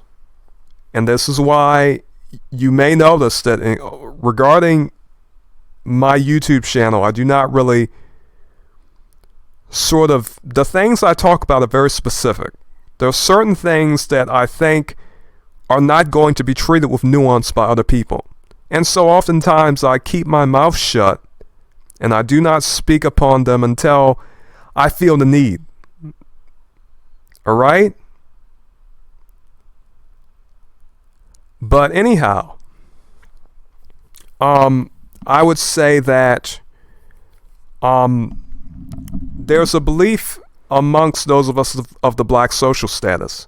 Just as many of you pale Euro-Americans of the white social status, some of you Latinos of the white social status, as well as, those of you who do not consider yourselves to be of the white social status or are Latinos or of the black social status, I would say that when you engage with some of us and we talk in the way we do as people of the black social status, you have to realize that we are not going to sort of relinquish this idea that basically there are ancient dark and dark brown, black, you might call them, dark-skinned peoples. Let me say dark-skinned, complexioned peoples. Whether it be brown, copper-colored, dark brown, chocolate-colored, coffee-colored, people of, brown descent. Even evolutionists will tell you. Even archaeologists will tell you. Even people who examine bones will tell you. And yet we are often told, well, none of those people were creating any societies. They were just they were so old they couldn't have done anything significant, or basically these people probably couldn't even speak. They were probably, subhuman individuals. They're so old. We hear a lot of things. Even though people have examined skeletons and fossils and cave drawings and other things of that sort, and they have seen that there were indeed all manner of dark-skinned people all over the world. So I do talk about that. And I think it is very important for me to do so. I feel the need to do so. To all manner of people. Now, some people of Latino descent may say, well, us Latin Americans, we have a different idea about that. We have plenty of mixture. My grandmother, she is a black woman, of the black social status. But oftentimes, the idea of blanqueamiento, the idea of mejorar la raza, is thoroughly entrenched in many Latin American families, so much so that this affected their view of people of the black social status to such an extent that it affected how we communicate with them, how they treat us, how we engage. In order to understand one another's culture, we have to understand the rudiments of it. If the rudiments of the culture is that basically to improve the race you must lighten the race, to have pale skin, and that darker skin is some manner of aberration that you do not want, it is unfavorable. We see this all over Asia, and it hath caused a great deal of contention between people of Asia, of Latin America, in their engagements with people of the black social status. And many of us people of the black social status, let me take a breath before I run out of breath.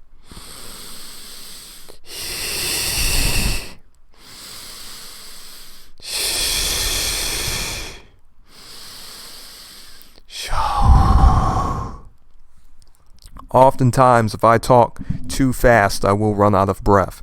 But if I take some breaths, if I do some exhalations, I do improve my tempo of speaking. Anyhow, there are many people, pale people from Latin America as well as Asia, who have no problem with sort of assimilating or at least taking elements of what may be called black culture and sort of mixing it with their own, or wholeheartedly embracing it. But at the same time, we see in many places such as Korea, discrimination against people of the black social status. We see the same thing in Latin America. In many cases, in some countries in Latin America, such as Mexico, there are sort of populations of people of the black social status who are sort of relegated to their own communities. That is all very interesting. I do like talking about those matters because to some extent, especially as Christians, I think no Christian would be honest with themselves if they did not say that being in the lowest position is actually being in the most blessed position. Because our Lord was in the lowest position. The government was against him. The Pharisees were against him. The Romans were executing him. The government was basically pitted against one man. The government of the Pharisees and the government of the Romans. What did the Lord say? He said, the kingdom shall be taken from you and given to another people bearing fruit. But that people had to suffer. And that people, those true Israelites suffer. They were put into the Colosseums. That peculiar people, that holy nation, those Israelites of God were put into the Colosseums. They were executed in all manner of horrible ways. All right? What did Jesus say? No man is good. Only God is good. Whatever piety any of us think we have none. And so, for those people, these people really, they were peacemakers. I try to speak against active violence done just out in the real world. In sooth. Because Jesus was against that.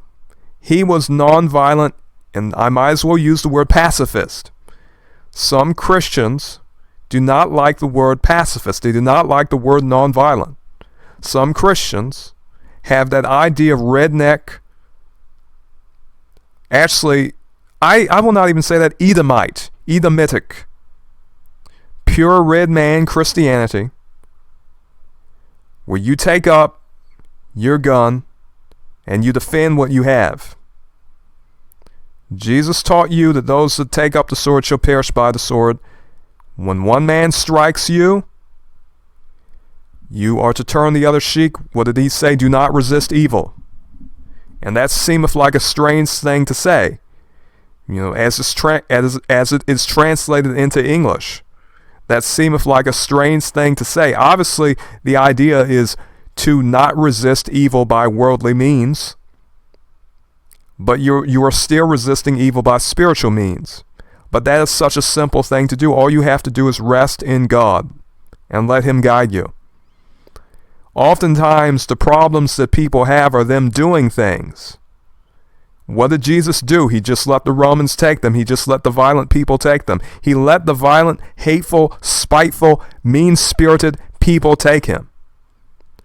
For those of us of the black social status, we realize that our greatest gains, or at least a good deal of our greatest gains, were done when people did not do one thing. Martin Luther King, whether you agree with him or not, whether you are a person who favoreth Malcolm X or the Black Panthers or whoever else, none can deny, and even Gandhi, even though Gandhi was a known racist and the person who was against many of his countrymen who were Dacio, who were Dravidian, who were darker-skinned Aboriginal people. And even in South Africa and in Africa, he had a good deal of disrespect towards many of the African people there, the Africans of the black social status. So, what was so significant?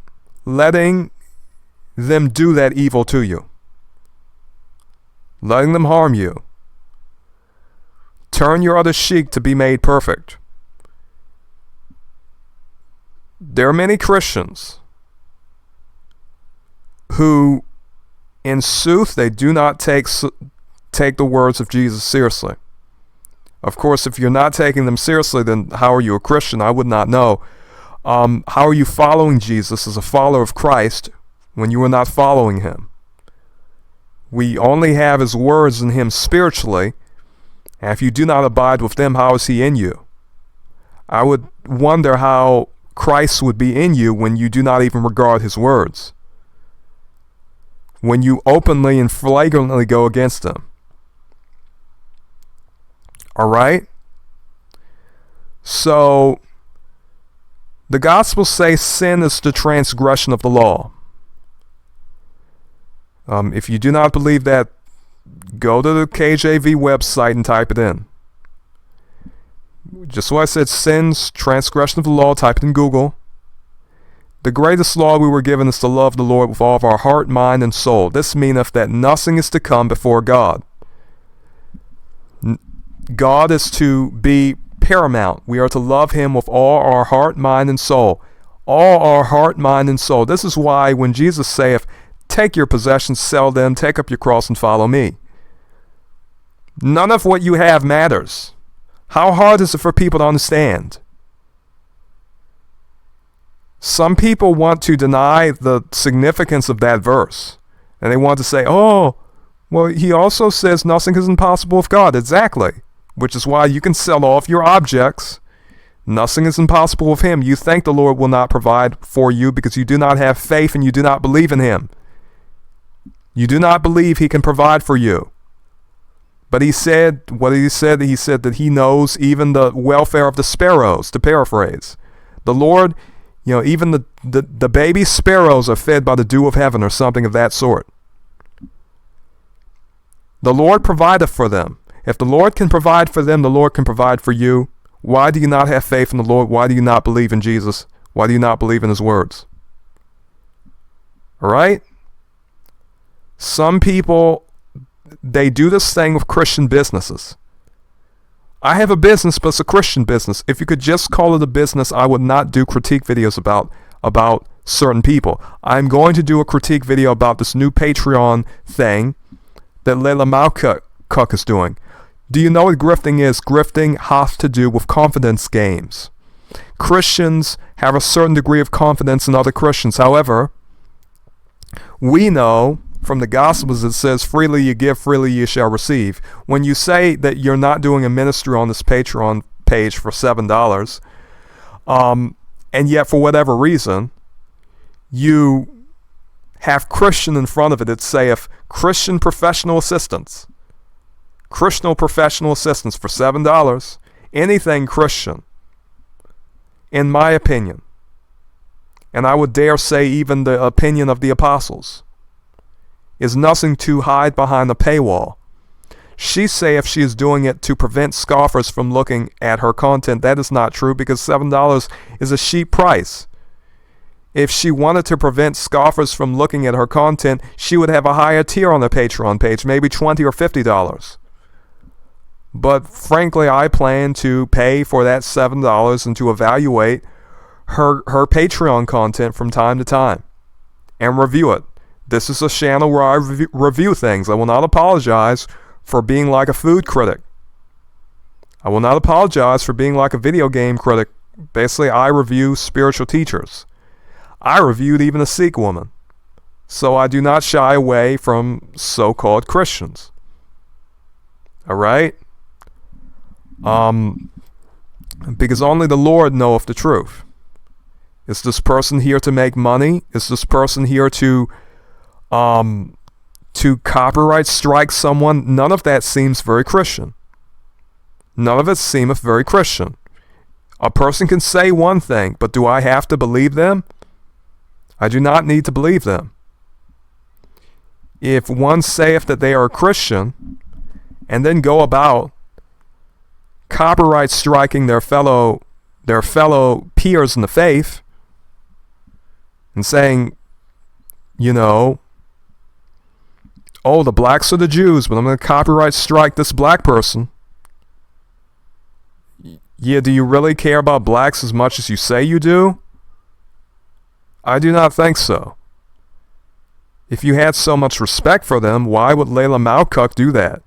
This was just a person doing a criticism video about her. She did not have to copyright strike him and endanger his channel, but she wanted to do that. So, I will be showing, you know, more about her. I will be reviewing other people. Anyhow, I do plan to do more of this channel. For a while, I had not been making very many videos. Many of my videos were very cultural. I do plan to play Elden Ring DLC, The Shadow of the Erd Tree, and do a review about that, and as usual, talk about the different symbolism in the game, give my personal opinion about what it represents, give my personal opinion about what the story of Elden Ring is trying to convey. I was very, very clear about my opinions in regard to the story of Elden Ring conveying the idea of astrological ages, and the story of Elden Ring essentially indicating the end of the age of Pisces. In other words, the creators of that game are telling us that the end of the Christian age is near or has already happened. And for them, killing that fish and killing America, who is upon the cross, is, in a sense, showing you that this is something that will come to an end or something that needs to end. Now, the idea is that you as the character are taking a personal role in ending the age of Pisces and killing that fish and killing the Elden Beast. Now, you may say, how is that the fish Pisces? Well, it is a star that falls down with a beast in it. Now, you do not need to be a genius to realize that zodiac signs are connected to beasts in the Western symbolism. You have Pisces, Capricorn, and a great deal of others. In particular, you have Pisces, which many of the astrologers say that this age is or hath already passed, and many of those people consider Pisces to be a sign that they associate with Jesus Christ multiplying the fish and giving the fish and bread out to the people. Alright? Their idea is that the age of Pisces will make way for the age of Aquarius. This is what many of the New Age astrologers say, many of which are of the Theosophical school and hold different ideas than many of the older astrologers who predated them, and even some modern astrologers really have some problems with the idea of astrological ages. But nonetheless, let me take a breath.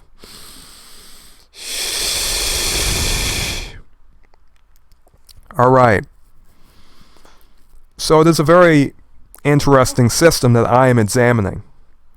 Now, this is useful information for people for anyone to know, in sooth. I did a good deal of reading to find out this information, and many of these video games do have a good deal of symbolism in them, cultural implications, religious implications. I thought someone should really go about seriously talking about them, and I did not see too many people doing it. I really do not know how appreciated those videos were. I did have 2 viewers who no longer comment on my channel, so they could be watching. They could have watched the later ones that I had made, or peradventure they did not. I did have some very good discussions about it. I had at least one person who joined my Elden Ring forum. I do wish to reignite the activity on that forum at some point. Anyhow, let me think.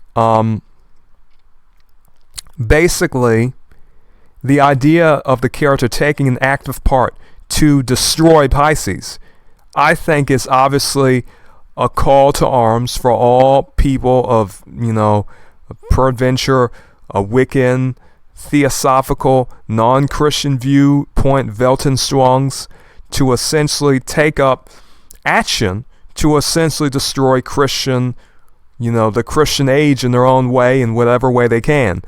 You have the main character in Elden Ring, your player character, burning down the Erd tree, a tree in the Bible, especially in the dream of Nebuchadnezzar, sort of represented an empire, the greatness of the Babylonian Empire, which has influence that spreadeth all over the world. And so, this was very significant. So for Elden Ring, you have the Erd tree. In a sense, it hath a great many meanings, but one of those meanings almost certainly is as a symbol for Erd tree civilization, for Golden Order civilization as a whole, for that particular civilization, and for Piscean civilization. The golden, sort of, in a sense, you could say, an archetype for the golden age of Christianity. And so you have to burn that in Elden Ring. Some people may disagree with this idea, but that was what I saw. That was the conclusion I came to. I came to the conclusion that this was a very intricate story in which they are telling you something very simply. They're saying you get to burn this tree representing the Christian type of civilizations, whatever your idea may be about that. Now, in regard to Christian civilizations, those of us true Christians know that it is not as Constantine did say. Constantine said, "I saw a flying cross in the sky. The Lord told me, in this sign I shall conquer." And so he believed he needed to take up the sword and kill. We Christians were told all those that take up the sword shall die by the sword. The blessed peacemakers shall be called the children of God. Constantine was not baptized until the day of his death. He was baptized on his deathbed. He was before that a worshiper of Mithras. He practiced Mithraism. After Constantine's decrees and reformation of the Christian church, other Christian groups were basically demonized and in some cases outlawed. There had to be a system, there had to be a government system to maintain Christianity. And that was not the case before. Christians met in their houses, they engaged in their worship with the knowledge that the government was against them, and the government is still against any true Christian. Every worldly government, every worldly nation is against a true Christian. Why? Because we are an entirely different nation. What did the gospel say? Ye are a holy nation, a peculiar people. What did Jesus say? Blessed are the peacemakers, for the peacemakers shall be called the children of God. What did it say? That you are the Israel of God. All right. What does it say in some translations? You are the chosen race. We are a race. We are a nation. We are a peculiar people. How can we be people with allegiance to any type of government in the full sense of the word of allegiance to any nation? When the Romans said, in order to be a Roman, you have to renounce Christ. True Christians said, we will not renounce Christ. They showed they are of the holy nation. They showed they were true Israelites. They showed that their allegiance was with Israel and not with Rome.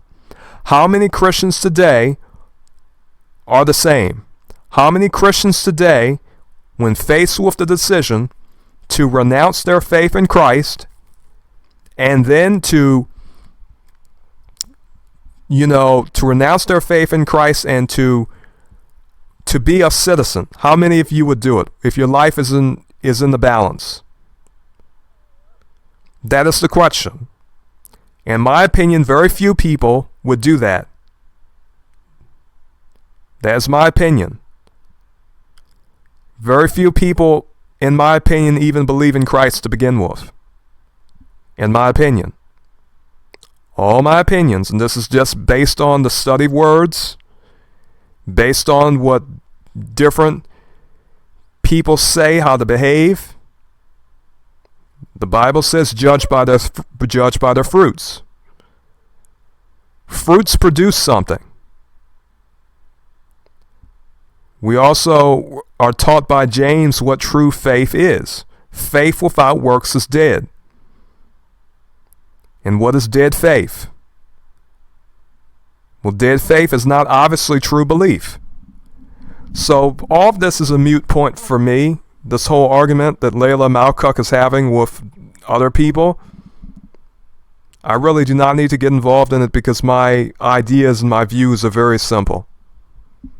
I do not need to use any type of demeaning words or disparaging terms to frame anyone else's position. My position is very simple, in my opinion. When people start using terms of art that start to really... I can only speak frankly. I can only speak as myself. I can only speak personally. In sooth. Anyhow, what else did I want to talk about? Let me see. Let me think. But yes, Constantine, he conquered with that cross. He said, "In this sign I shall conquer." And how did they conquer? They conquered with worldly weapons and through worldly means and not spiritual means. All right? So, in sooth,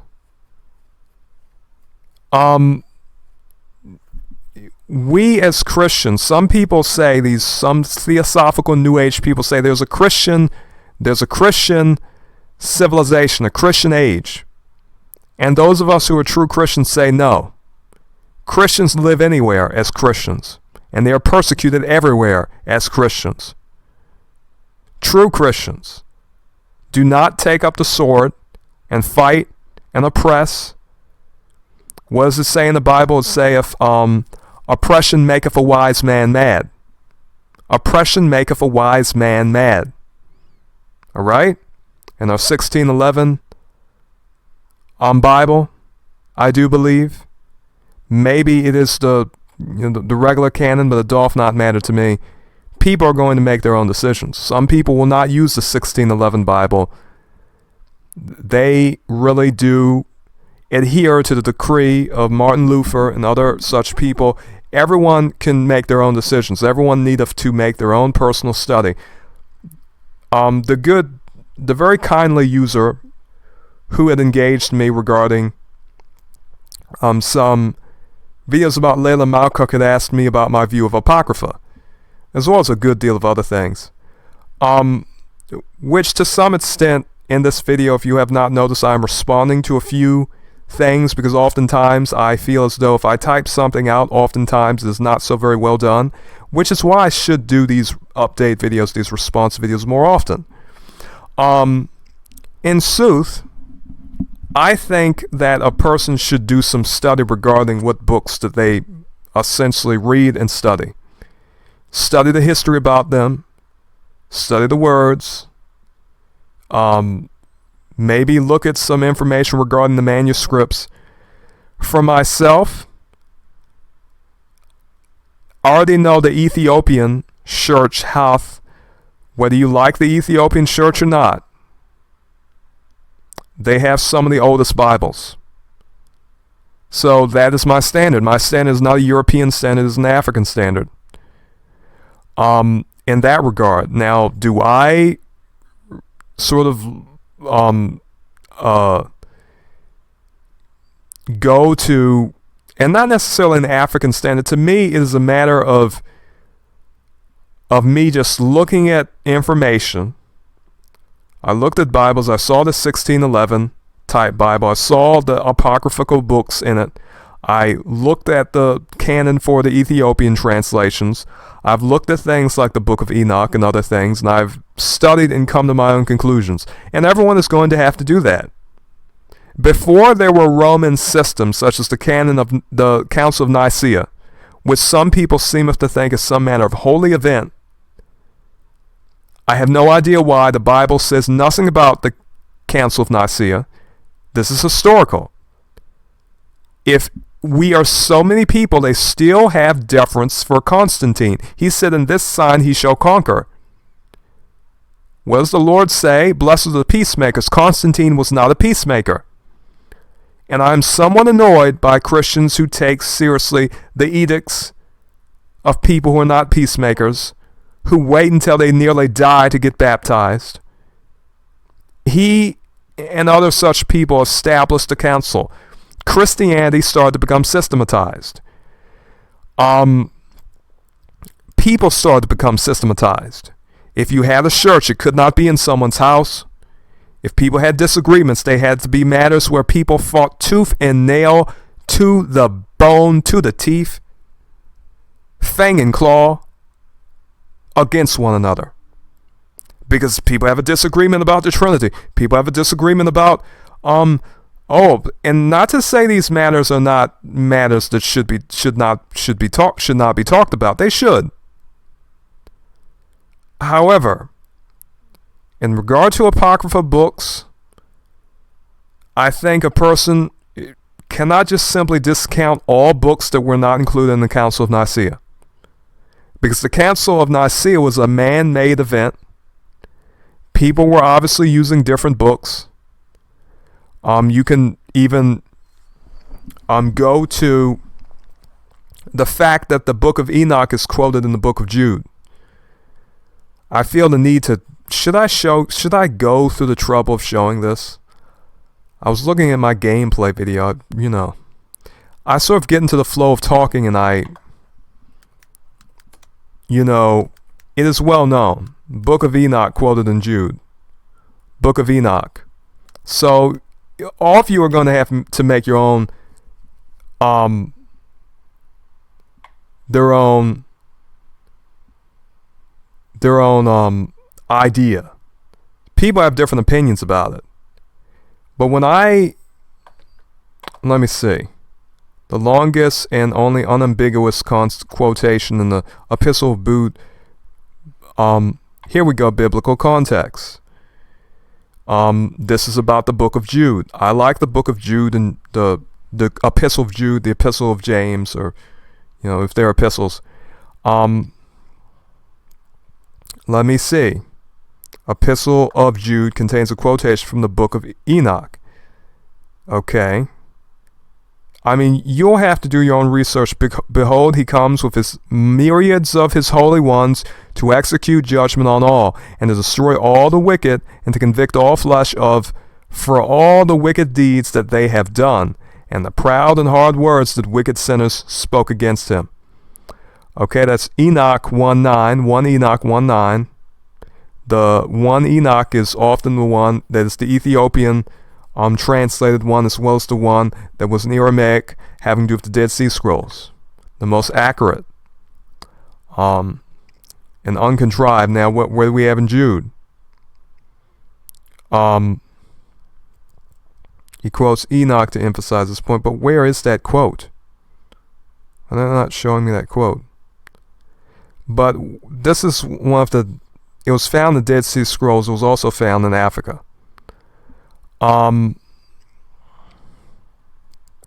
So do I have to really go through the Book of Jude to see this? Okay. I may have to search this. Because I might as well not lie. Yes, I do use Apocrypha. And I had to come to conclusions about that. I had to study and really see if I wanted to read these books or not. And when I had thought carefully about it, I decided to personally read these books. Not to say everyone has to. I simply do. Not to say that I'm trying to force anyone to do it. I am not doing that. People get very sensitive about these issues in sooth. When I have conversations about anything regarding what people do personally in regard to their personal study and their personal worship, and it is personal, I do not do the whole, as I said, I have not went to a church since I was 12 or 11. I really do not know. It's been so long I do not remember.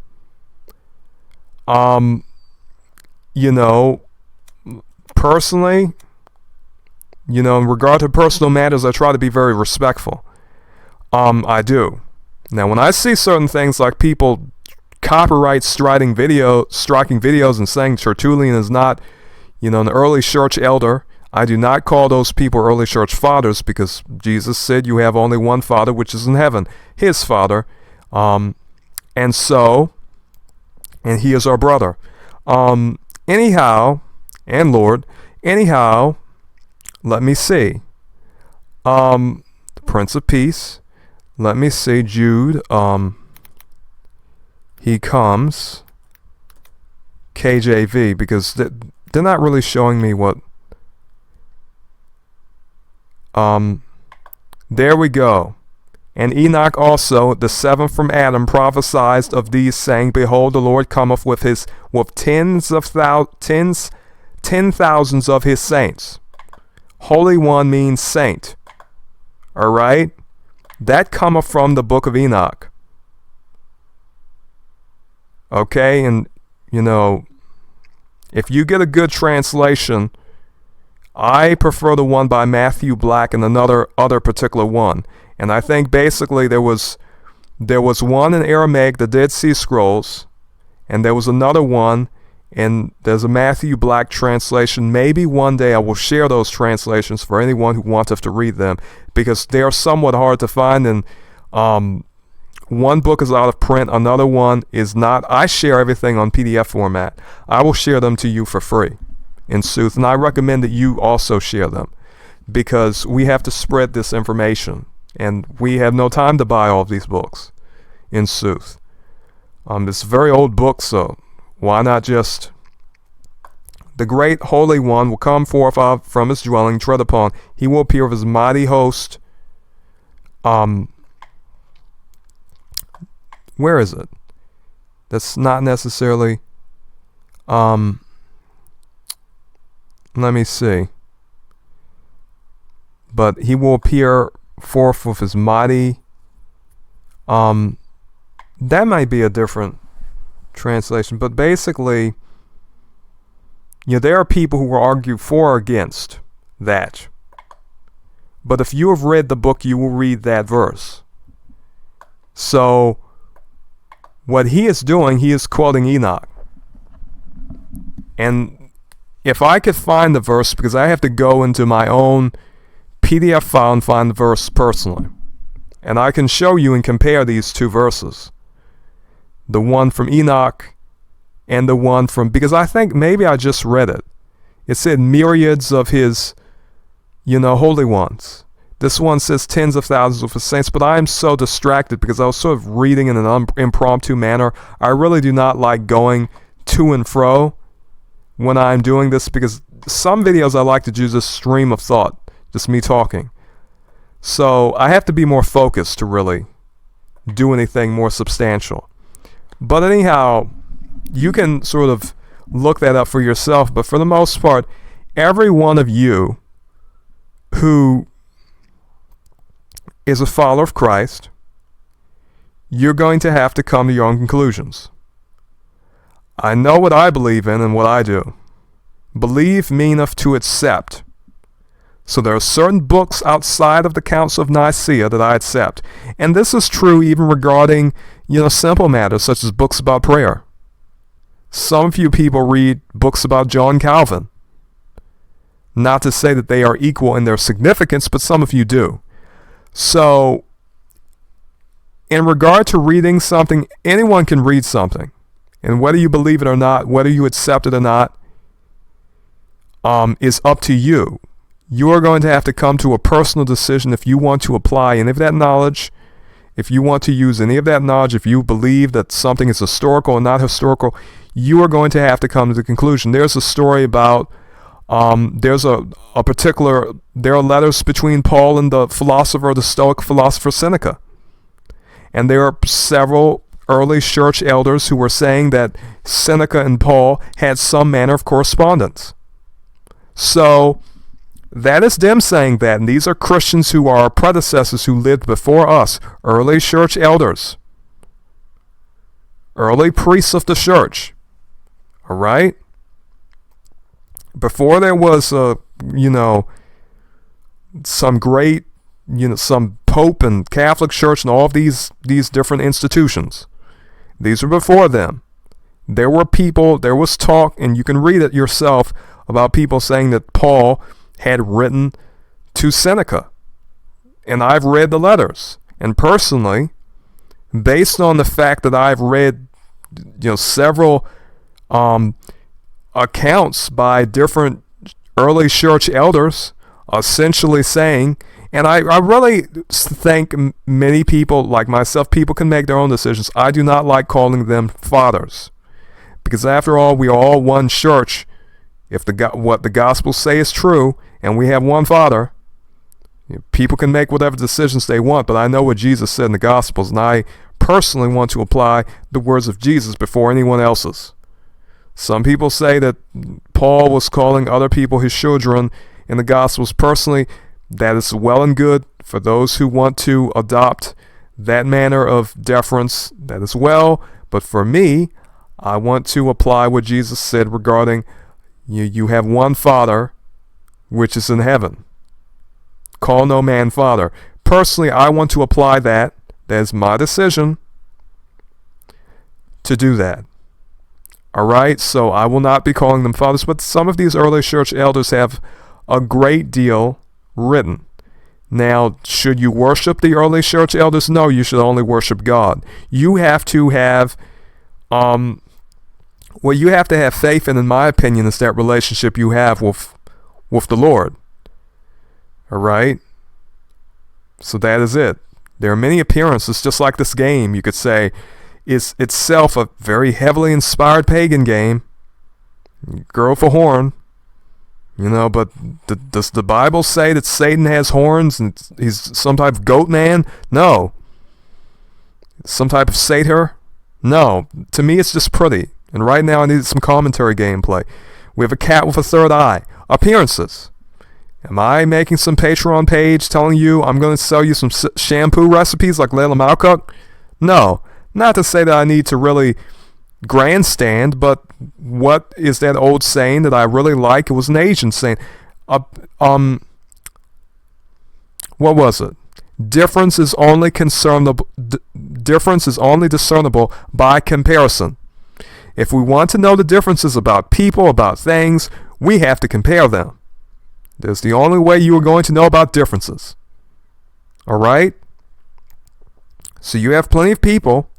They're going to say, oh, I looked at his YouTube channel. He does not have a Christian mission statement like I do. He's playing commentary video gameplay. He has an anime avatar on his pitch. These are all appearances. These are all appearances.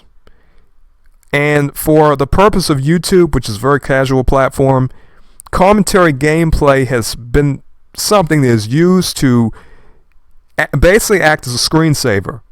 If you're looking at the same screen, if I give you a dark screen, for one thing, you're going to hurt your eyes. Another thing is going to be very boring for you. You want to see something. So this is something you can see. Some people may have some problems with the gameplay. There was one person from that whole little deliverance, new age, theosophical type circle. Not to say that I'm associating everyone in the deliverance movement with people like Truth Seeker, this man Derek, who goeth about YouTube to people's channels, essentially trying to intimidate them. This man Derek came to my channel and tried to intimidate me, and he said, one of the things he said, well, you have a video game and it is an RPG, and I see little fairies and little magic. No, it is a game. It is a fictional portrayal. Alright, it's just if I were to say I read something violent or something that had some sexual aspect in it. I could say the Song of Solomon is very sexual. I could say that most of the Old Testament books have depictions of violence that are graphic, and that, people should take things in context, and some people take things only in regard to the appearances. And so, for those of you who are Christian viewers, know that I will be using commentary gameplay. Not many people have really made an issue of it, but there are certain Christians who I suppose consider themselves to be very upright and much better than most of their other fellow Christians, and I suppose they sort of act as though they do not watch television, they do not watch movies. Maybe some of them do not, but I know this is not true in all cases. I know some of those people watch movies, television, do certain things. Some of them even profiteer off the name of Jesus Christ. I'm going to be doing a video about Layla Malkuk in which I talk about this. I do not care if thou makest only $1 and basically say, oh, this is a Christian thing. I get $1 from you. I get 50 cents or even 1 penny from you. Freely you give, freely you receive. It is either free or not free. If you say anything having to do with your Christian services is somehow not a ministry, why is it Christian then? You are to minister. Freely you give, freely you receive. Why is this something so-called Christian? I do not believe in profiteering off the name of Christ. I am somewhat radical in my views. All right? I do not even like copyrighted Bibles. Some people may say, oh, why do you like the King James Bible so much? Not necessarily that I like it. It is not copyrighted. It is not something that I need to pay for. It is not something I need to worry about hypocrites who are not Christian suing me and going to law. All right? Freely you give, freely you receive. The healings, the prayers, the teachings were all free. If you mean to tell me you are going to be so petty as to say, mockers and scoffers are mocking and scoffing at me, I have shampoo recipes I want to give you. This is Christian professional assistance. This is not just like any professional assistance. This is a Christian giving you professional assistance. Oh, you mean to tell me there's not just simply some other avenue of business for thee? It is. It is business for thee. It clearly is business for thee. Thou knowest it is business. Anything having to do with the exchange of money is business. This is Christian business. I do not like Christian business. It is an oxymoron. The idea of a professional Christian. Oh my goodness, how many people have I dealt with in this sort of, and I sort of coined that term. I like to sort of smile to myself and say I coined that term. Peradventure I did not. Peradventure I didn't. I did. All right? But I started to say this terminology. I started to say, some of these people are professional Christians. They're really professional and they're really Christian. And I think, was Jesus professional? Were the apostles professional? They were salt of the earth men, off the beaten, sort of walking the roads, preaching, going about, out there in the open amongst the people. They did not have this sort of facade, this air of professionalism. Even when we read the Gospels, we do not get this idea. Even the early Christians, house Christians, going to each other's houses, having little gatherings of Christians, praying for one another, praying in their closets. None of that seems professional. Never. It seemed so contradictory to me for someone to say Christian professional assistance. What doth that even mean? This is what Layla Malkuk is doing. I'm going to commentate about it. I'm going to speak more about it. All right? That really confuseth me. So I feel the need to talk about that. Anyhow, what else do I want to talk about before I basically end this sort of update video? Let me think. Well, excuse me. Let me think here. Oh my. Because I really want to sort of please most of just about all of my viewers. I know I really have not read Uncle from Another World and the Claymore manga for a long time. I want to do more Elden Ring things. As for Dragon's Dogma 2, I hear that game hath awful optimization, and even now it is somewhat terrible, and the game really was not so good, so I will not be reviewing Dragon's Dogma 2. I think the only game I have in mind now to play and to review on this channel is Elden Ring. As for these non-violent games, they are exactly what they appear. They're quite good. The Spirit City, this is a great game for commentary gameplay, or if you just want to listen to some music. For example, it's not playing yet, but it has good ambient sound. Oh, there we go.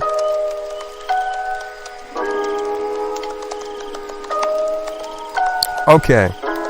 Anyhow, that's some type of lo-fi type music. I really like it. I wish it would be nice if they had more songs though. The truth about commentary gameplay is that I like to play different videos of it. Sometimes I can run out because I talk too long. And I think for most videos that use commentary gameplay, they really do not do videos as long as I do, in which they're just talking. And oftentimes they're playing as they're doing the game. I do not play while I am doing a video. I like to have my microphone in my hand, basically talking, and right now I'm looking at the gameplay to sort of, this active as a screensaver, so I'm not essentially looking at the wall. Alright? I like to really invest myself in my talking. I like to really invest myself in my monologue. Oftentimes I talk to the Lord in the same way. I just talk aimlessly. And I pray in the same way. If I engage in active prayer, if I engage in prayer in which I'm speaking to the Lord, I'm often just talking to Him like a father. And oftentimes, if I feel the need to close my mouth and listen to Him, I do. And so, in that regard, what one heareth is silence. And in sooth, sometimes you can get an indication of Him pointing you in some direction or guiding you to do something. In some cases, some people do hear words or Him telling you something. That's only happened to me on 2 occasions, I think, if that was Him. And I could very well be wrong. Maybe it was some manner of deceiving spirit, but I applied the advice I had received. I heard a voice, and that voice told me to do something. And I thought, well, I'm going to apply that advice. I thought it was God. The advice was basically personal in nature.